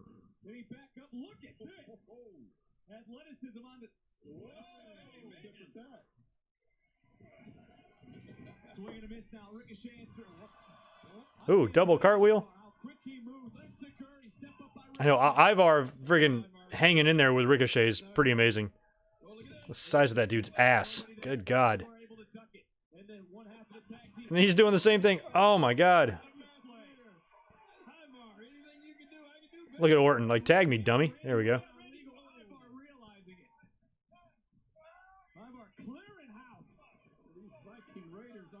team champion for nothing. Oh no, you're kidding me. They're the tag team champions. Ivar to the air. Remember, Randy Orton is legal. Orton tossed back. I don't even remember that line at WrestleMania 9. You have Oklahoma barbecue stained eyes and you have giant sunglasses with macho written on them. That's what Heenan said to both of them. That was an interesting three-man booth. They did Mania and King of the Ring, which was amazing.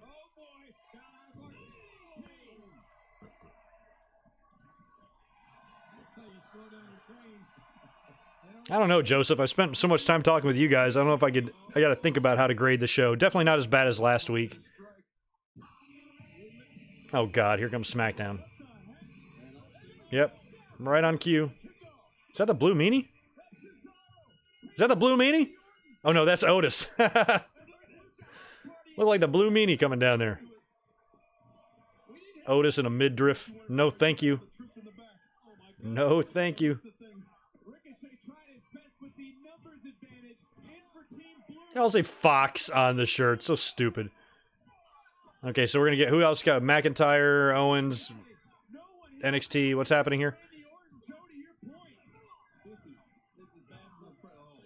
I'm still not 100% sure if that's Cesaro or Aiden English. I think it's Cesaro.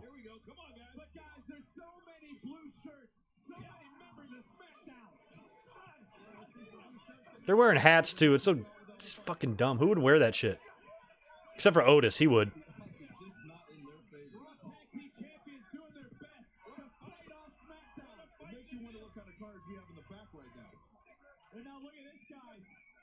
Well, they held him off.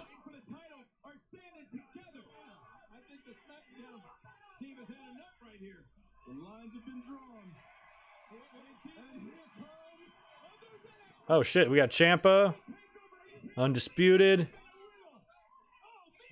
Is Riddle out there? I can't see nothing because of damn camera angles. Okay, there's Riddle.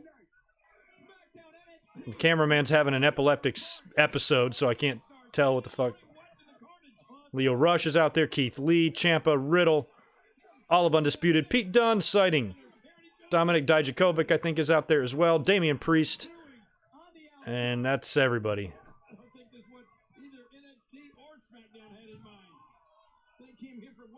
Oh, is this going to be like an ECW, WCW thing where they all turn together?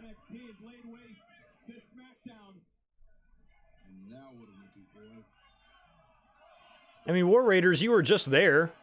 Ricochet, you kind of were too. A year ago, you were performing at War Games. Oh, here's Undisputed. Oh, and the Forgotten Sons, because I forgot about them. Oh, there's Dijakovic and Priest. They weren't out there earlier. Alright, so now what?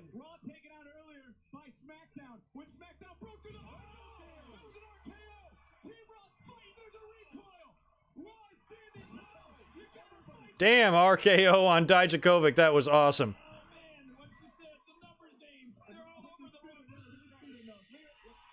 Oh, here comes Seth. Well, we're going to get the show closing brawl. We knew that. Oh, God. Here comes a whole bunch of red shirts. Street Profits, OC. Whoa, tune in to see what happens this Sunday. We'll see you then.